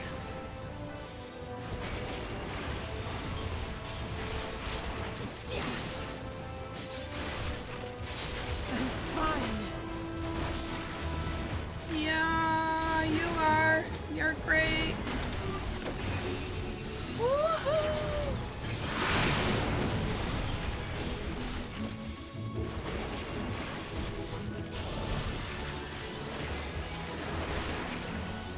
Black Death, what is this, the Middle Ages?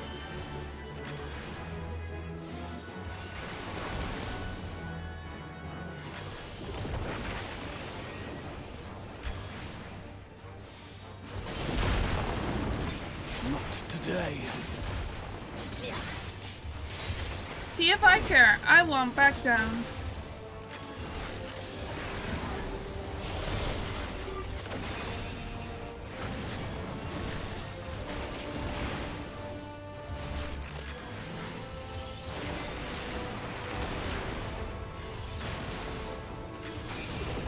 Woo! Get them in the towers.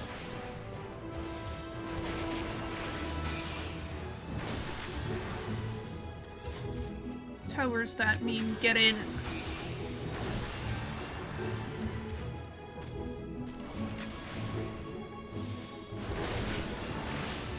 Now's our chance.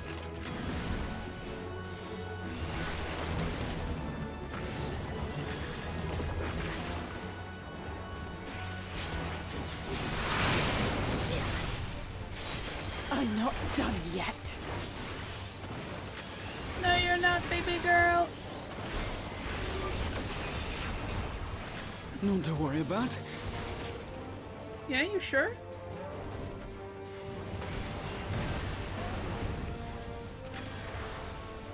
The air crackles with energy. Find cover! Oh, I will. You bet your bippy.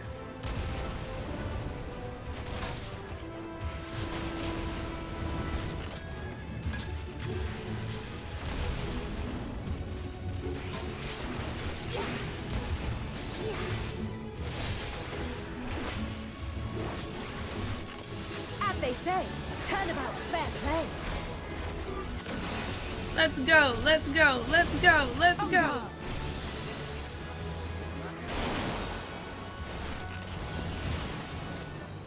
Yes! Alize. This chocolate chip cookie is so good.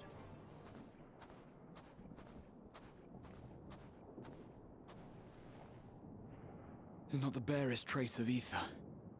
Maybe there really is no way to bring them back.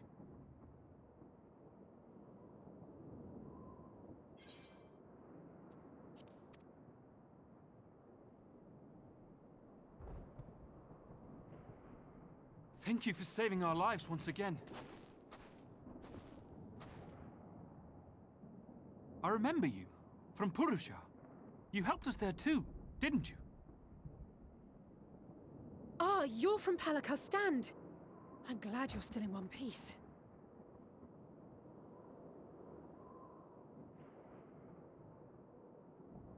Or you will be, once I see to that injury of yours.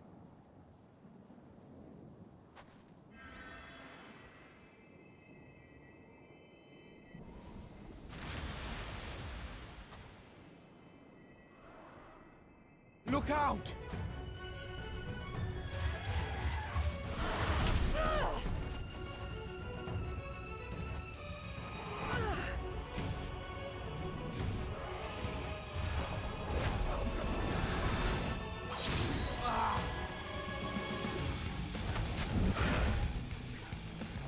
Get out of here! Quickly!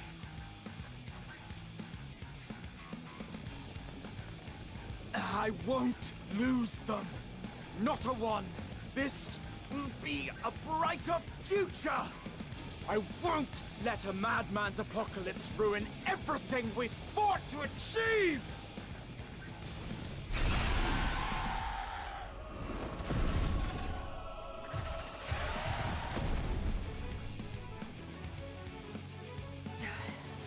Get it together, Alize. You're embarrassing yourself. And in front of Father, no less. You might never measure up to our champion.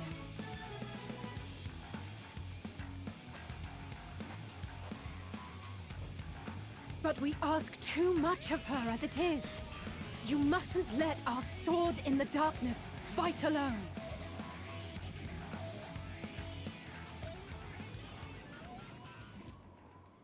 Speaking of, hey!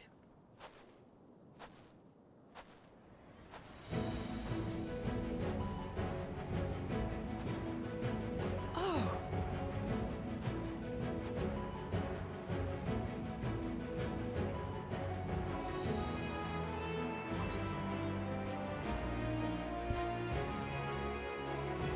You've done well in my absence.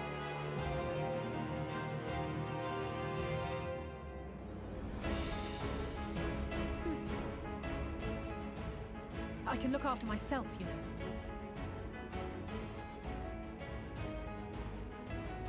Yeah, but you don't have to. Everything's in order, I trust?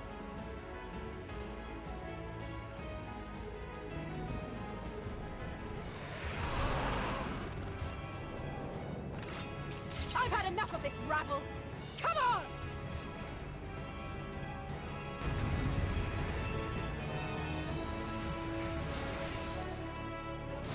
More reusing stuff from the trailer. I love it. Oh, a trio for the ages. Hell yeah, Graha. Get his ass.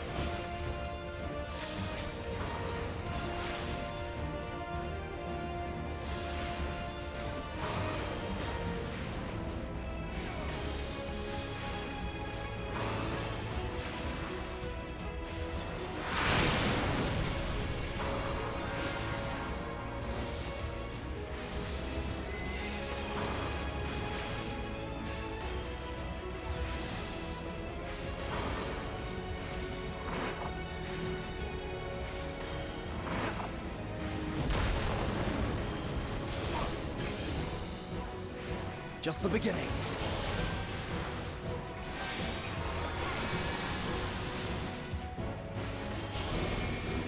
Well,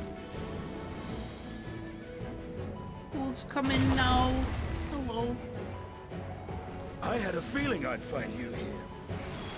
Hey, it's Leanne. What's up? This should be the last of the worst troublemakers. With me!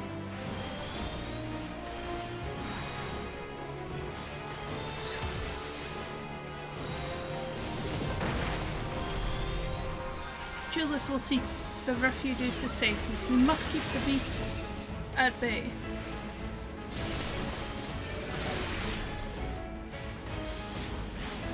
One tank, 2 DPS, 2 healers. What could go wrong?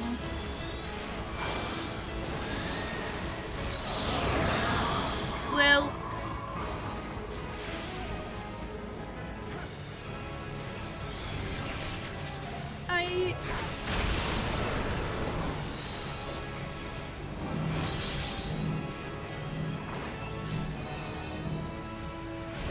On your feet.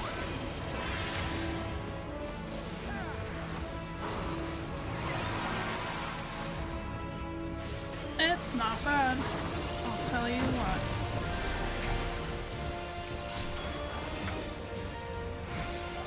Oh! Let me out.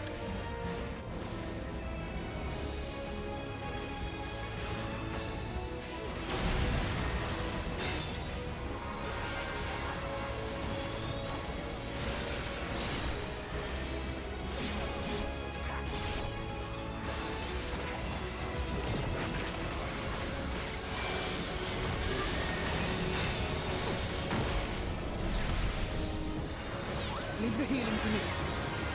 No, leave the healing to me.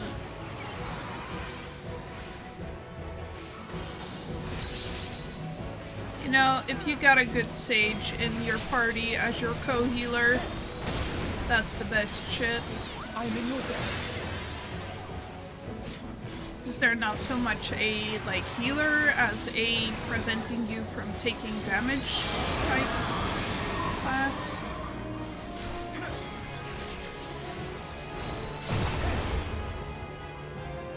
I'm in the right spot. Where were we? So that is super fucking tasty. You top them up, they prevent them from taking damage. Oh yeah, baby, it's the best. Ah! E! Ah! Yes! Kill!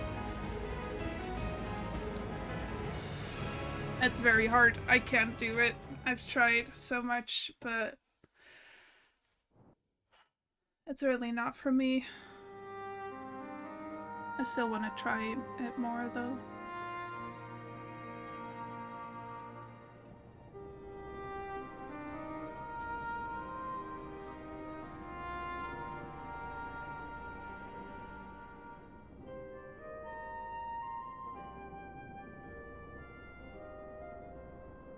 You must board without delay. The ship will depart ere long. Your offer to host us in Charlian is most appreciated. But will the final days not soon fall upon it as well?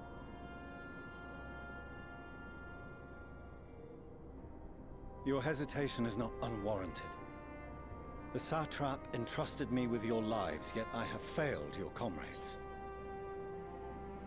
I guess... I don't know. Them landing here, I guess it makes sense because it's on the way from Rotterdam to Charlian. But then again, why are you landing with people? Okay, I guess it started when they landed, but why didn't you get the fuck out? That's my question. Dummy. Nor are you wrong to fear that this corruption will continue to spread. I cannot promise you complete safety, even in my homeland.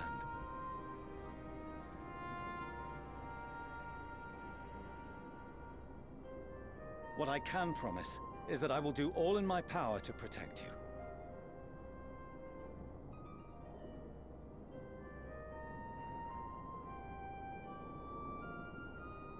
That power is not inconsiderable. Even now, my countrymen are preparing the vessel that will deliver us to a sanctuary on the moon. Join us on our journey there, and beyond, to new horizons. Come to Old Sharlayan. Please.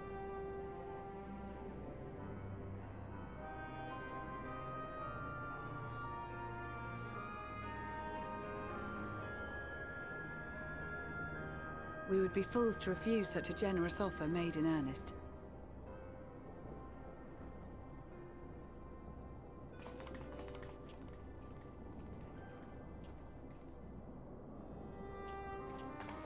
It seems they've a new destination. The people of Radzat-Han have known too much suffering. The march to Garlemald will only bring them more, short though it may be. I quite agree. Fortunately, they have you to look after them. Yes. Well.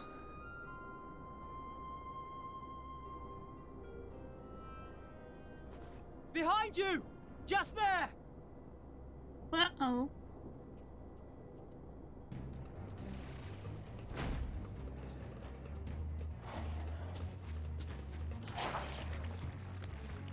Another yucky boy. More of them.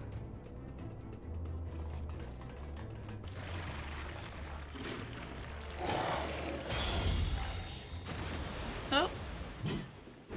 Hello, sir.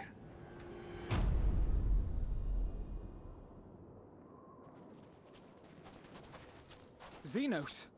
Here! Surprise.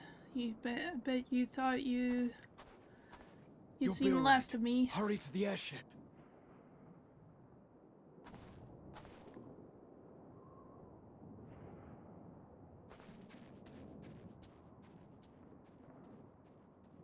Time to tussle. Let's go.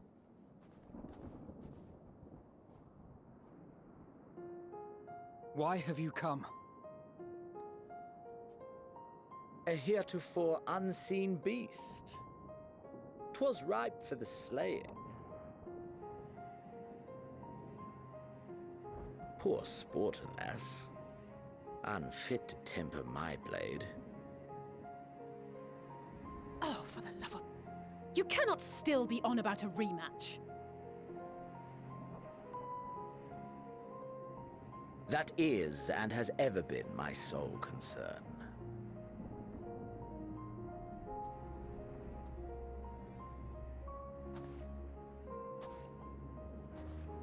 You, on the other hand, are fixated on a different quarry. Your passion pales before mine, yet neither hate nor despair seems sufficient to recapture your misdirected bloodlust.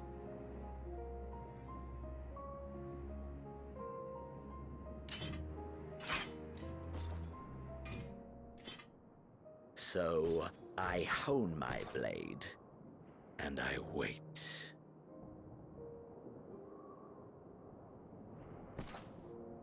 That's it. That's all you care about.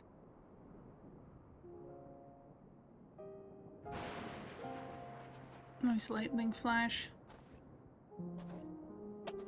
Garlemald is in ruins. Our homeland, the nation you rule, is as good as gone. Along with so many of its people. Not just soldiers like us. Not only those who fought and killed for power and duty. Innocent civilians.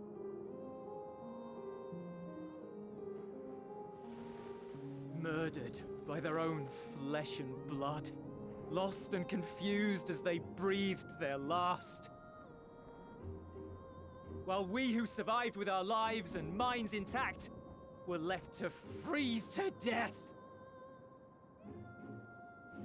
The Eorzeans tell me all this was your doing! You slaughtered your countrymen! You did! For what? For nothing, in the end. So much wasted effort. What an answer, man. You bastard! For your own sake, Euless, you must control your anger. It will serve no one should it consume you and see you transformed.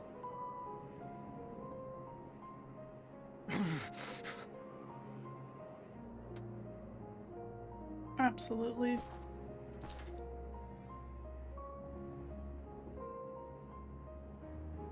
Would you be happier had I a good reason? What?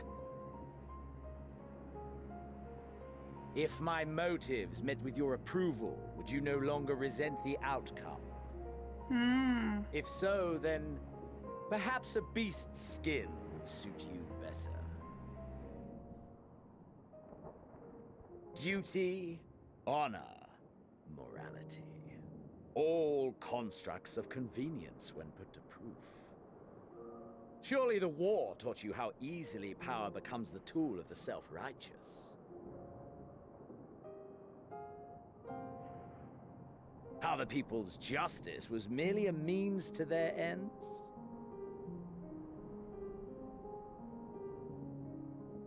Yet you would ask me why. Ask any creature of this star and those above for answers, and they will tell you what suits their fancy. And they would be right to do so. What meaning there is to be found in the petty vicissitudes of your existence must be gleaned by you, and you alone.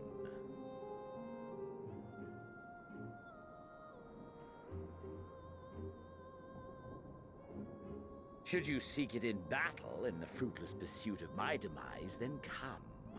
Assume your rightful place as a notch on my blade.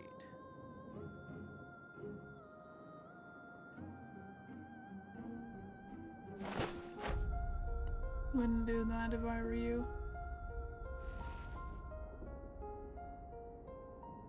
You are a blight on the Garlean race, and there would be no more satisfying way to expunge it than by beating you to death.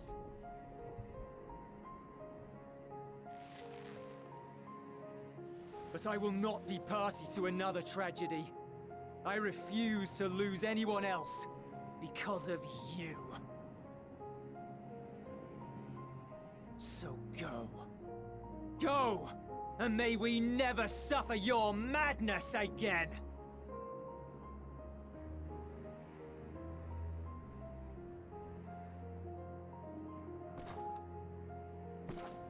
Xenos!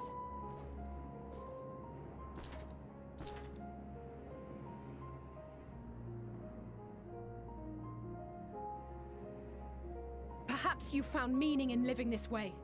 I cannot deny you found strength. Yet if you only pursue your hedonistic pleasures and pay no heed to the plight of others, then no one will give you the time of day. You will never get what you want, not even the battle you pine for so dearly. You'll be alone for an eternity, and you'll deserve every agonizing second of it. Oh, I think she hurt his feelings.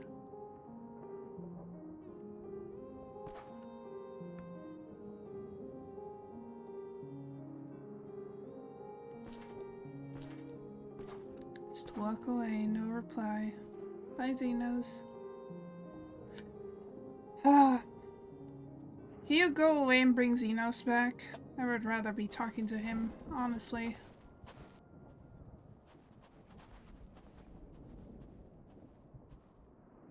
We're ready to depart.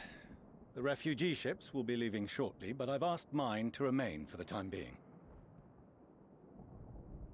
There's room enough for you to join me on it, if you wish.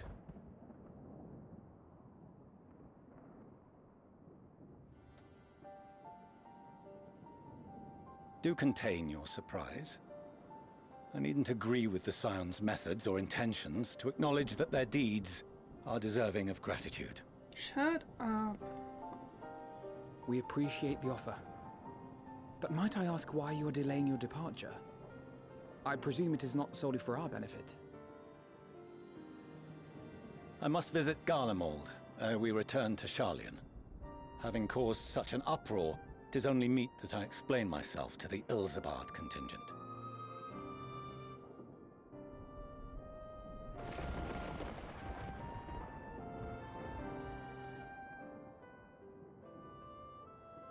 Allow us to accompany you then. We should be glad to facilitate, given our familiarity with all concerned. If you would like to join as well, Eulus, we can speak of recent events on the way.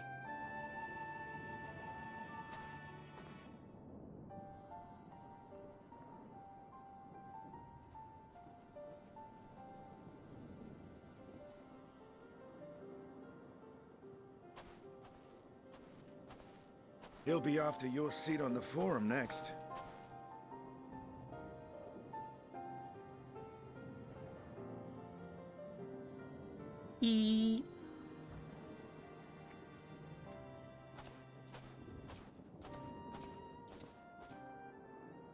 Yes.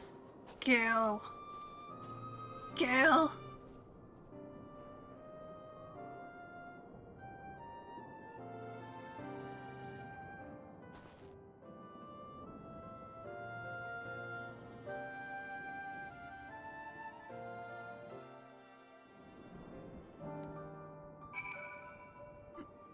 Parshino, I wish you a very divorce. To see Zeno standing there, so uncaring and unrepentant. Gods, I don't know what came over me. I just blurted out the first thing that came to mind. But looking back on it, I stand by those words. I would say I hope they won't incite him to further villainy, but to be honest, I doubt he even remembers what I said. No, I think you made an impression. Anyway, enough about all that. It's good to see you again. What? Worst of worst, I can't wait to kill you. I'll never get to kill you, but I wish I could. You suck. No major injuries then. Good. I briefed the recovered soldiers and sent them on their way as quickly as I could, but nevertheless feared they would not make it in time.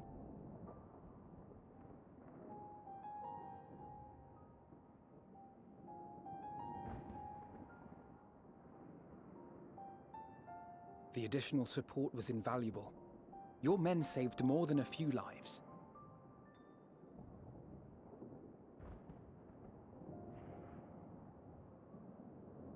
Though not all, I regret to say.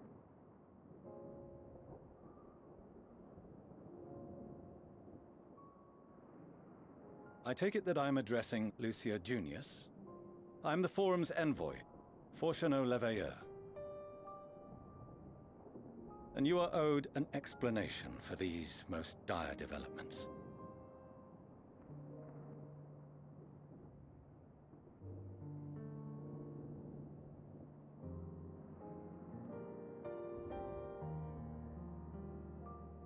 Another trial wrought by the final days. I was beginning to suspect as much. You doubtless feel some consternation having been forced to abandon your original plan. But trust me when I say you were right to send the refugees elsewhere. Beasts have been sighted within the capital. Perhaps it was a stroke of grim fortune that the population was decimated beforehand, as they've yet to appear in any great number, but in time. He's so good at typing. In any case, Maxima leads the remainder of the contingent in an effort to cull the creatures and evacuate the populace as we speak. Once the airships have taken to the skies, I pray your men can be persuaded to join him. You'll permit us to retain our weapons? I wouldn't have sent you after the Scions were I expecting you to stab them in the back. And I, for one, would not consider past transgressions more relevant than future contributions. Regardless of the circumstances that saw us at odds before, we need men of courage now, more than ever.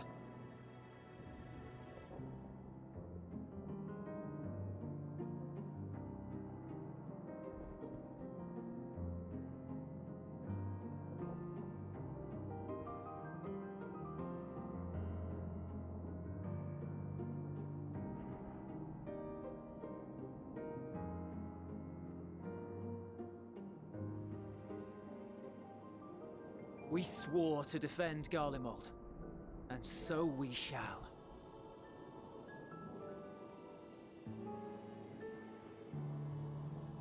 It seems you have everything under control. You will excuse me then, for mine own duties await. A moment, Master Fortuno.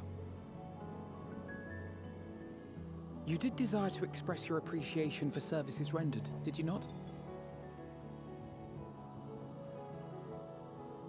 I did. Though if you intend to again ask that Charlian alter its course, you will find my gratitude insufficient. 'Tis nothing so onerous. I wish to hear the details of this grand endeavor of yours.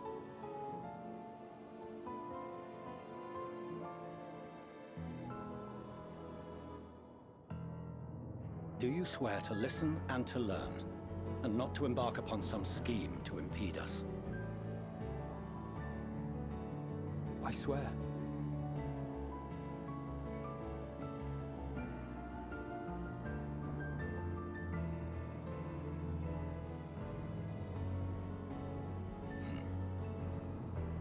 Any other, I would doubt. But you, I trust to keep your word. For not once have you broken it. Very well. I will request that the Forum make you privy to our plans.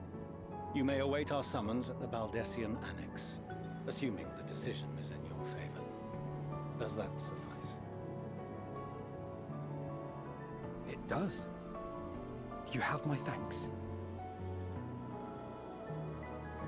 Excellent. You can regale us with tales of your most recent sojourn to the First while we wait.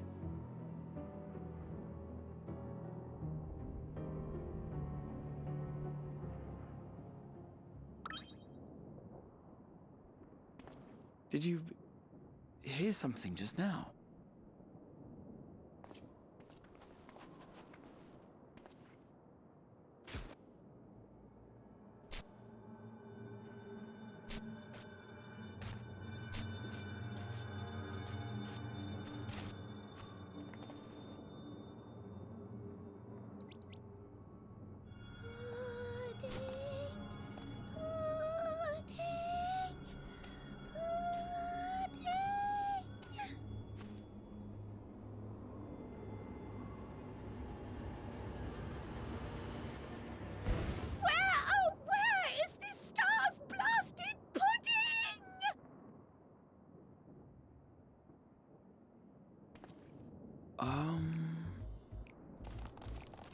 Okay.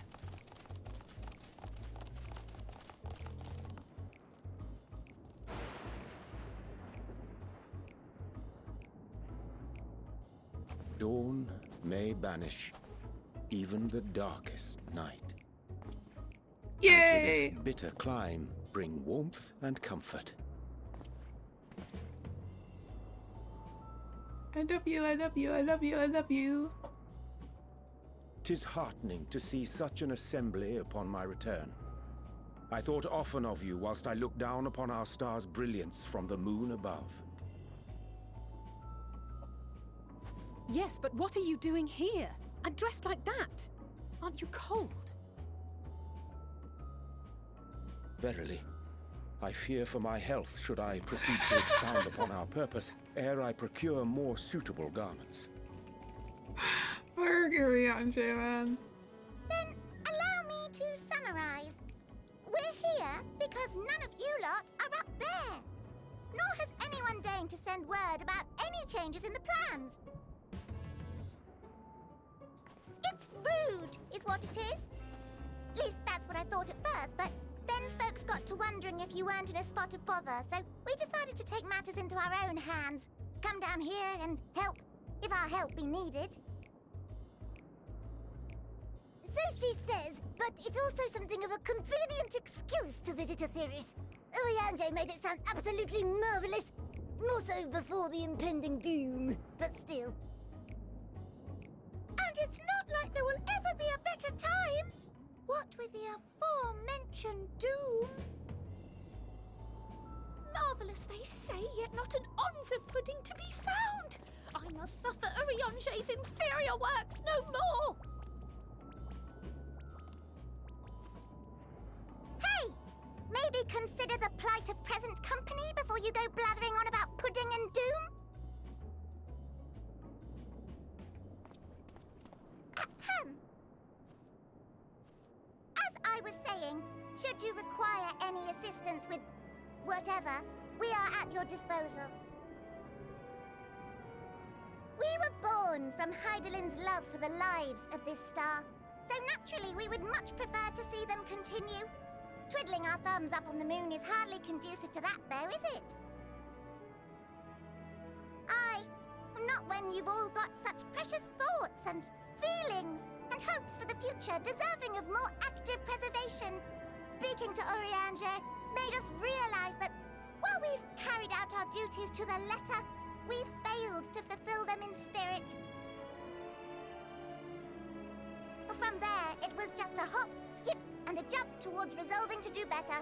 So please, show us how. Help us help you.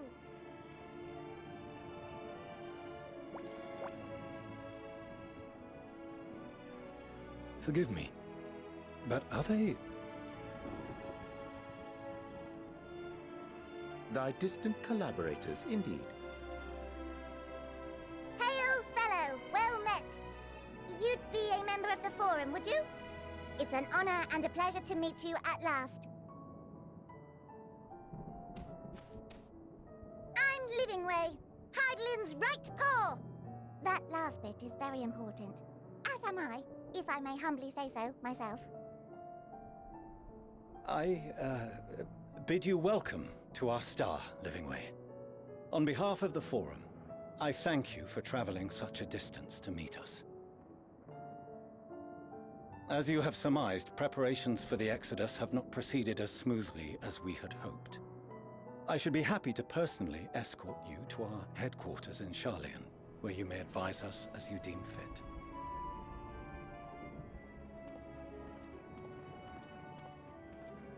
'Twas with reluctance that I set aside the great work of readying the moon for habitation. Be assured that I did so only after the Loperites made plain their earnest desire to come hither, and I myself felt a growing certainty that their contributions here would prove invaluable. 'Tis trite, perhaps, but I followed my heart.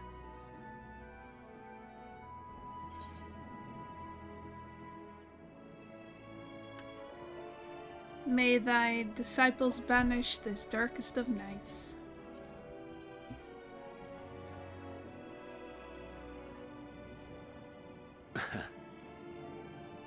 I am no esteemed philosopher of eld.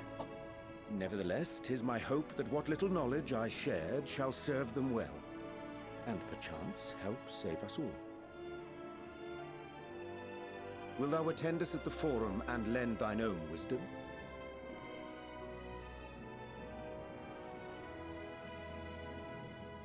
If that's all quite settled, can we start moving before Urianger catches his death? Even I'm freezing out here. Oh, I dare say you'll warm up quickly once you're aboard the airship. Sat shoulder to shoulder with our fur-covered friends.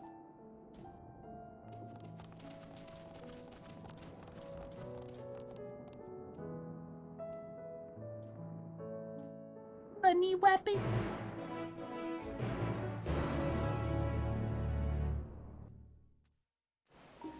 First divorce. Hey, we're back in Charlian. I dare say Master Fortuno was as nonplussed as we to learn the identity of Hydaelyn's lunar custodians.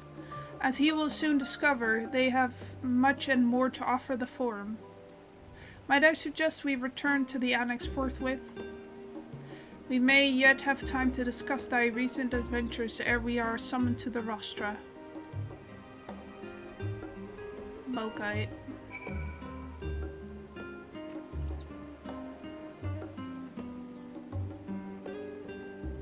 Run, run, run!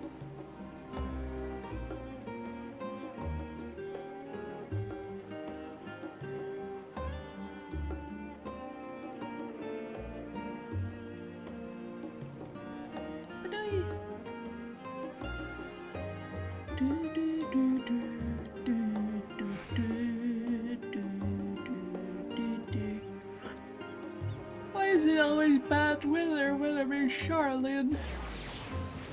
Just because Fortuno is here, I think.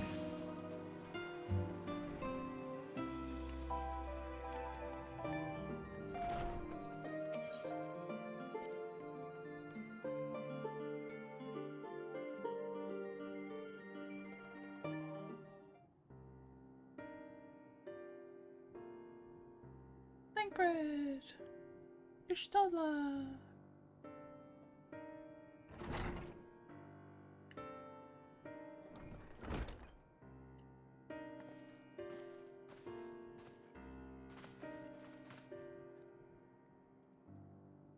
Not that I'm complaining, Urianger, but I wasn't expecting to see you quite so soon. Nor I thee. In extolling the virtues of Atheris, I did inadvertently awaken in the Loperites a desire to avert our beloved star's demise. Crowd tells us you have obtained new knowledge that may aid us in our ongoing efforts. I have news to share regarding our study of the ethereal sea, but your findings are certain to be of greater interest, and so I would rather hear them first. To what revelations did Heidelin's Elpis flower lead? It's a long story.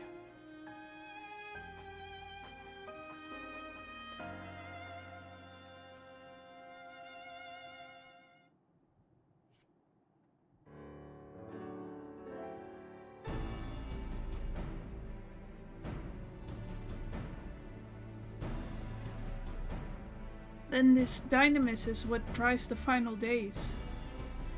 If it and Akasha are one and the same, this all but proves Nadana's theory.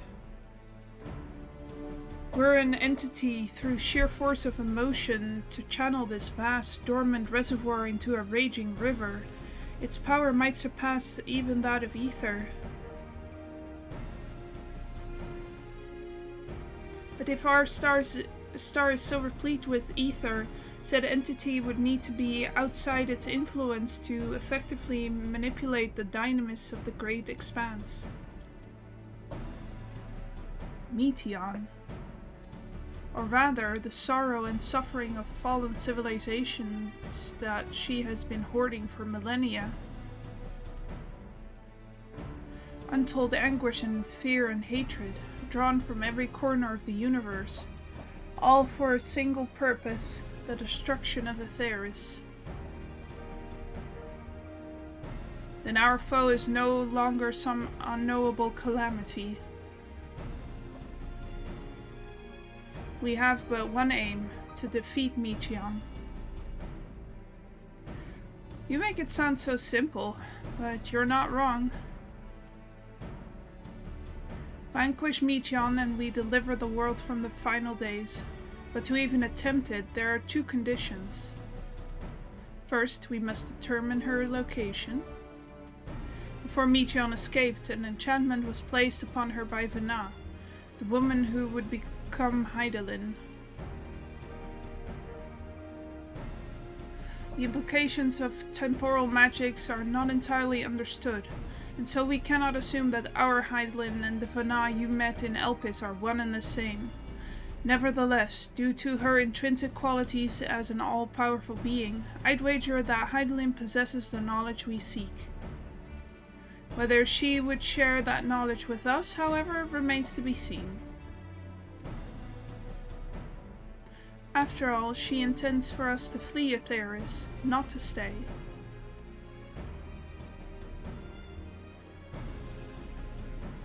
Do you suppose she abandoned her pursuit of Meteion? The Fana I know would never give up.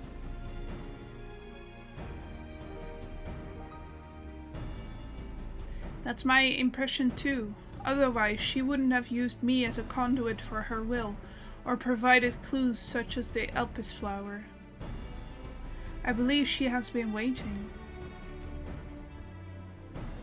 for mankind's answer to Hermes' question.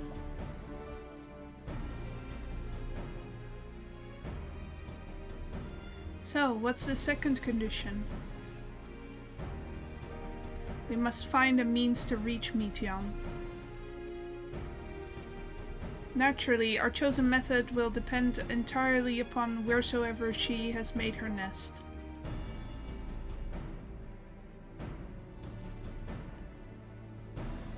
Then communing with Hydaelyn must by necessity come first.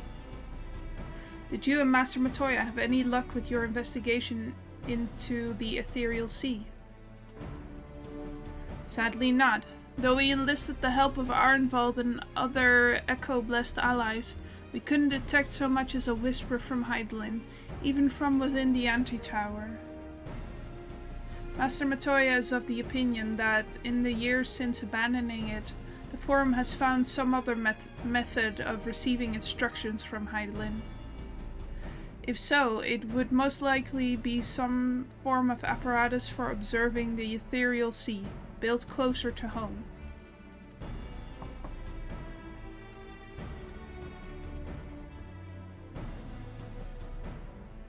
Sorry to interrupt, we've just received word from the Forum.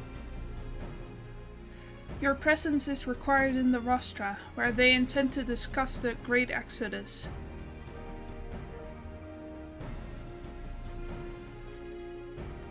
Then Father was able to persuade them.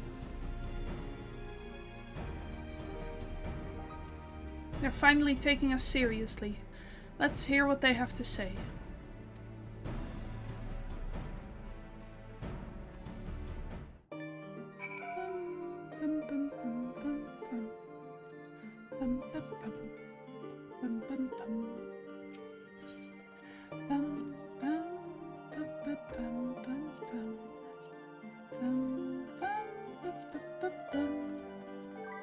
I know, right? He's really redeemed himself.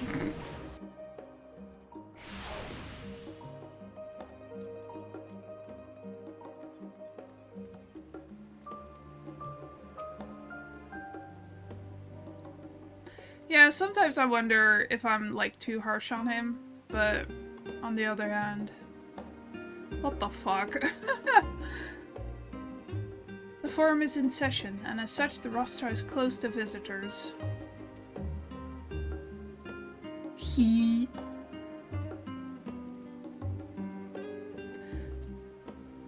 A scion of the Seventh Dawn? Very well, you may wait in the corridor. Of course, entry will only be permitted on the condition you leave your armaments at the door. Lest you forget, this sacred institution holds rational discourse in the highest. The implements of war are expressly forbidden. Grow up.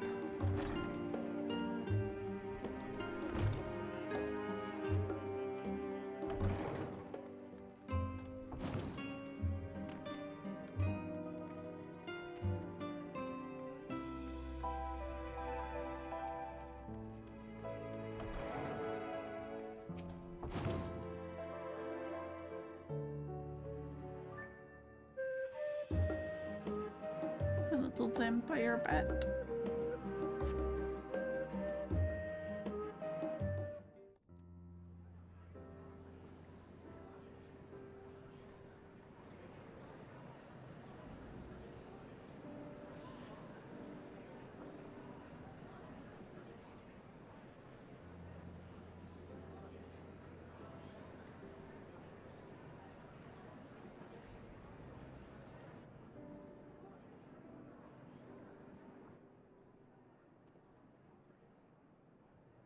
There is a matter I wish to raise with you before we enter.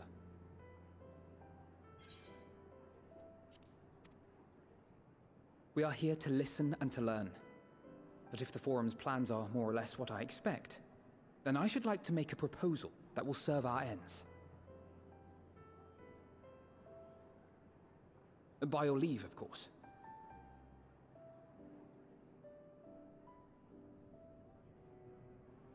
I don't see why not. Your words and wits have gotten us this far. Agreed.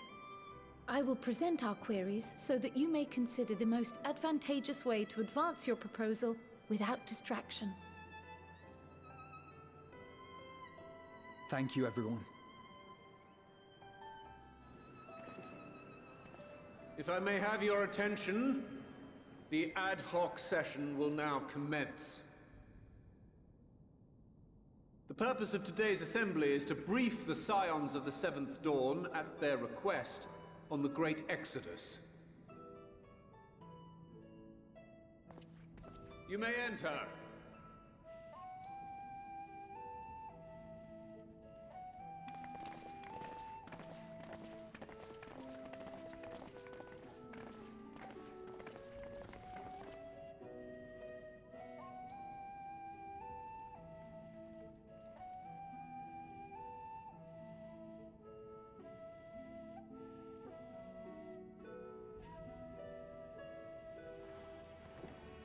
On behalf of the Forum, I commend your heroic actions on the Magna Glaciers.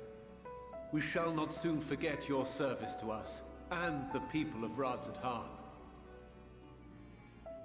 The Satrap, whom we have informed of the refugees' new arrangements, sings your praises as well. As an expression of our gratitude, we will endeavor to answer your questions as fully and openly as we are able. Then let us begin. First, it is the Forum's objective to ferry the life and knowledge of this star to the moon. Am I correct? You are. It is for this purpose that Sharlayan has labored these many long years. We have collected biological samples and scientific records from across the star. When the time comes, they will be moved from their places in Labyrinthos and Numenon and conveyed to safety. Once that critical task has been accomplished, we will begin transporting the Sharlayan citizenry, which has been categorized into groups. The earliest arrivals are to ensure hospitable environs for those who come after. Following our people, we will send those of other nations in turn, beginning with our allies. Radzat-Han was foremost among these, but since the final days have already come to Thavnair, we saw fit to include the refugees with earlier groupings. An ambitious plan. You have accounted for the safety of all nations and tribes, then? As many as we can. And how, pray tell, do you decide who to leave behind? To journey beyond the sky is an unprecedented and immeasurably difficult endeavor. Introducing sources of inevitable conflict would condemn all to certain death.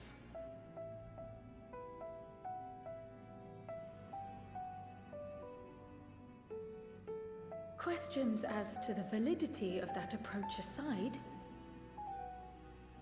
are your plans proceeding apace? We're under the impression that your primary means of celestial transportation is incomplete.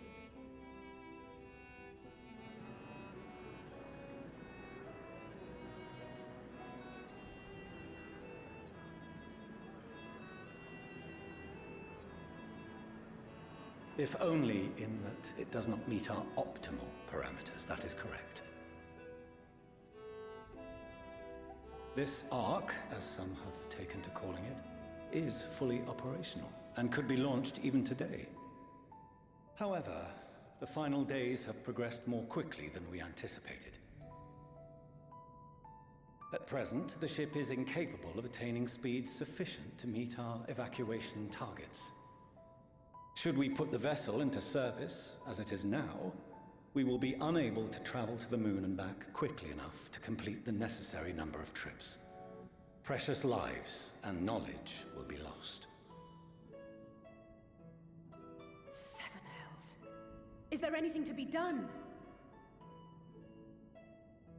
The ether burner, the primary means of propulsion once the craft is in the space between stars, is undergoing testing to determine whether it can be made more efficient. Though cargo is being loaded for the initial phase of the Exodus, we are prepared to continue our experimentation up to the day before launch, should it prove necessary.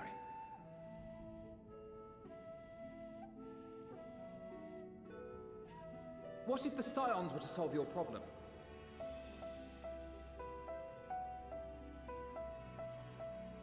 We shall help devise a means to improve the ether burner's efficiency, on 2 conditions.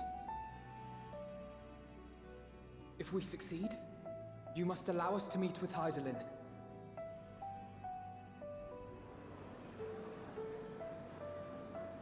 'Twas simple enough to deduce. You have a Concord, and so you would never have abandoned the Anti-Tower had you no other means of communication. One far more convenient, I suspect.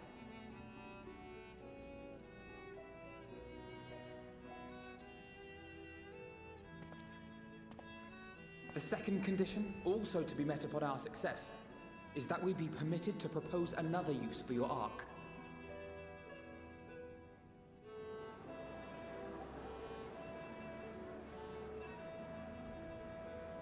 We would be at liberty to refuse this proposal. Of course.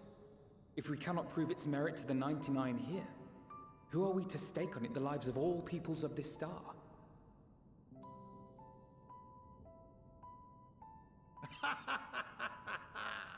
Delightful as always, Master Alfino.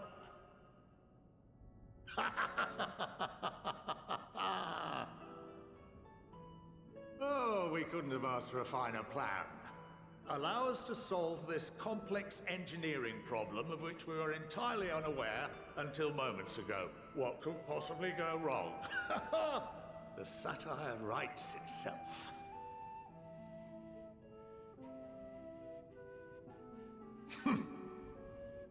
Yet, what field has not benefited from a change in perspective?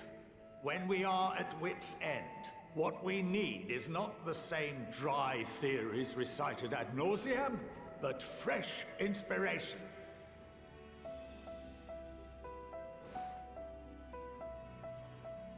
I, for one, have faith in my erstwhile students to provide it, and I find their terms to be perfectly acceptable.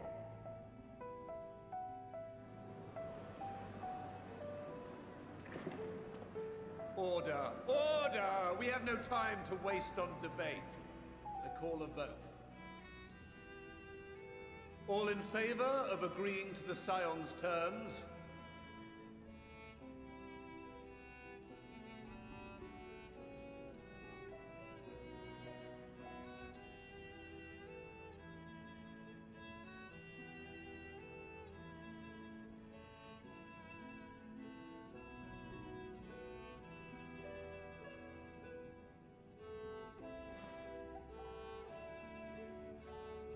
"71 in favor, 28 against.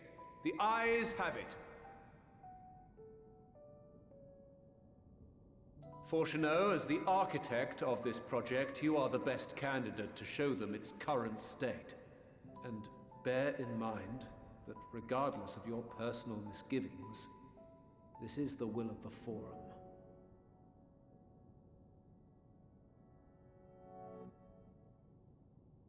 Very well. I call this session to a close. Return to your tasks with urgency. The final days wait for none. Yay, now we get to spend more time with Fortuneau.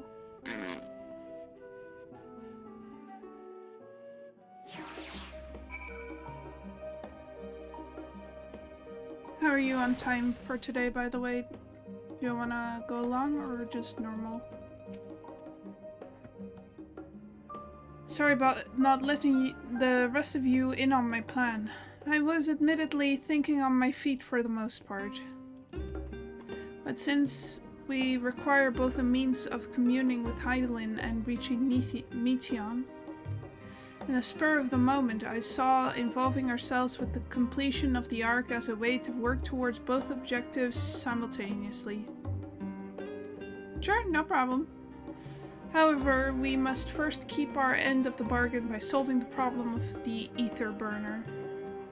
I'd like to think it is not a challenge beyond our combined expertise, or at least the expertise of our extended circle of associates. It might behoove us to learn how an ether burner actually works before we attempt to improve it, though. Great.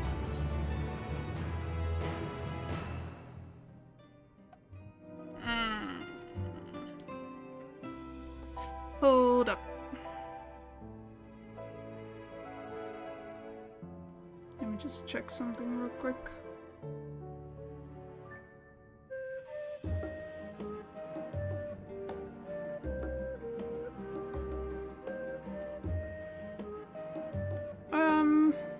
I think this is actually a good place to end it for now. Just so I'm not like in the middle of a cutscene when time runs out. Everybody's here. Yeah, like last time where I was like, oh yeah, this cutscene will probably take 5 minutes, right? Like 20 minutes later.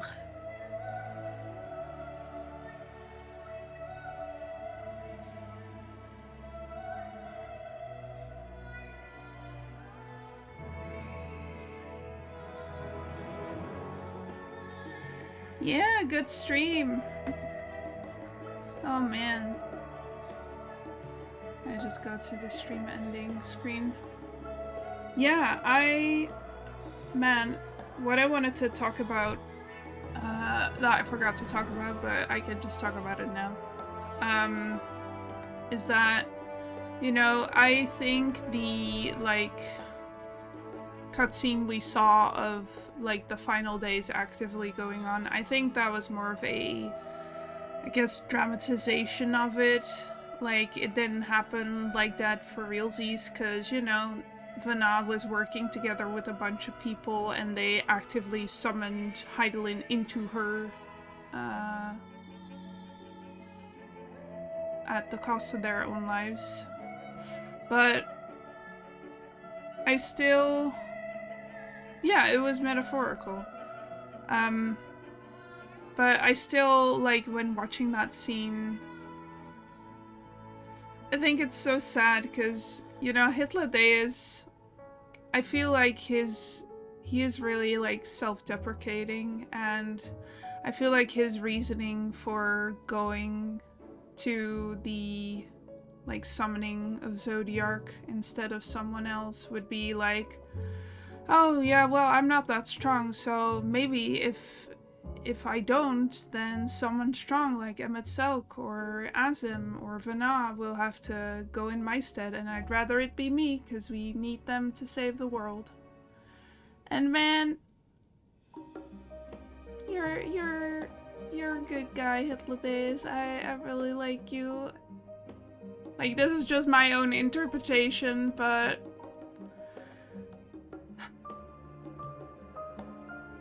I just have to have a soft spot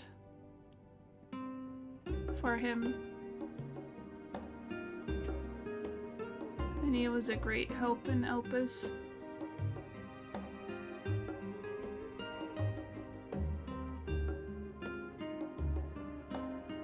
Hey, yeah, man, what about that Xeno scene, huh? Whoa. It's very funny that he's making really good points. Like, yeah.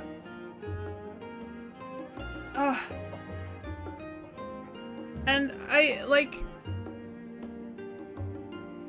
I feel like he's, up to a point, he's right. You know?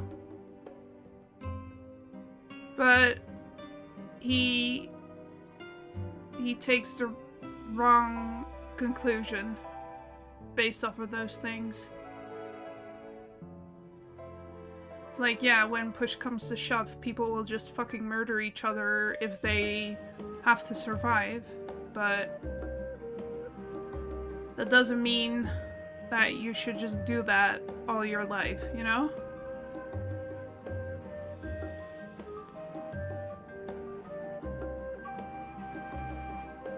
And nice try. Yeah, but I do think, like, what he said, like, oh, well, if my motives, like, met with your approval, wouldn't you have been mad about the outcome? Like, yeah, some people really think that. Like, if he had had a good enough reason, they would have been like, okay.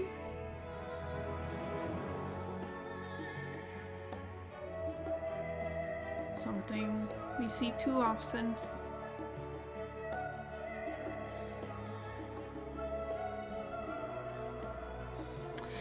But as always, my thoughts are, Xeno sucks, I love him.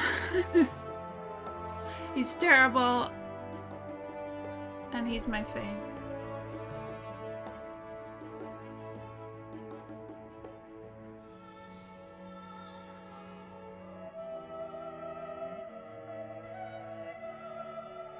I'm gonna put him in an empty peanut butter jar and shake him.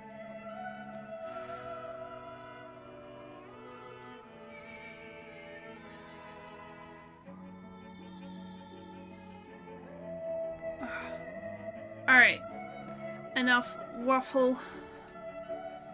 I'm gonna let you go. I'm gonna let you get some rest. Thank you for joining me today. Yeah. Yeah, definitely.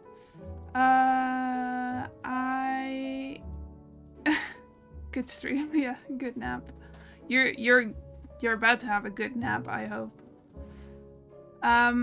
Next stream, does Wednesday work for you?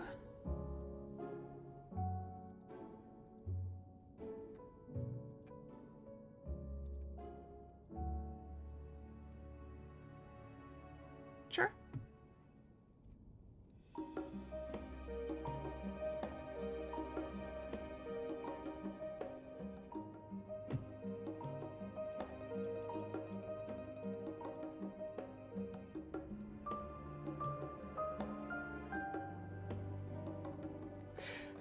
Yeah, I have a thing on Thursday evening, so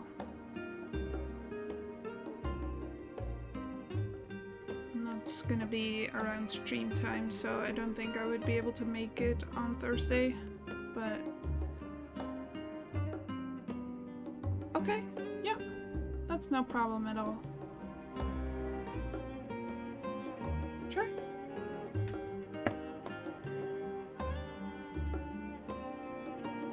Yeah, and also, I never want you to like feel pressure to say yes to me asking to go late, because I just always just want to know whether or not I should cut it off early or if I can just let it go, you know?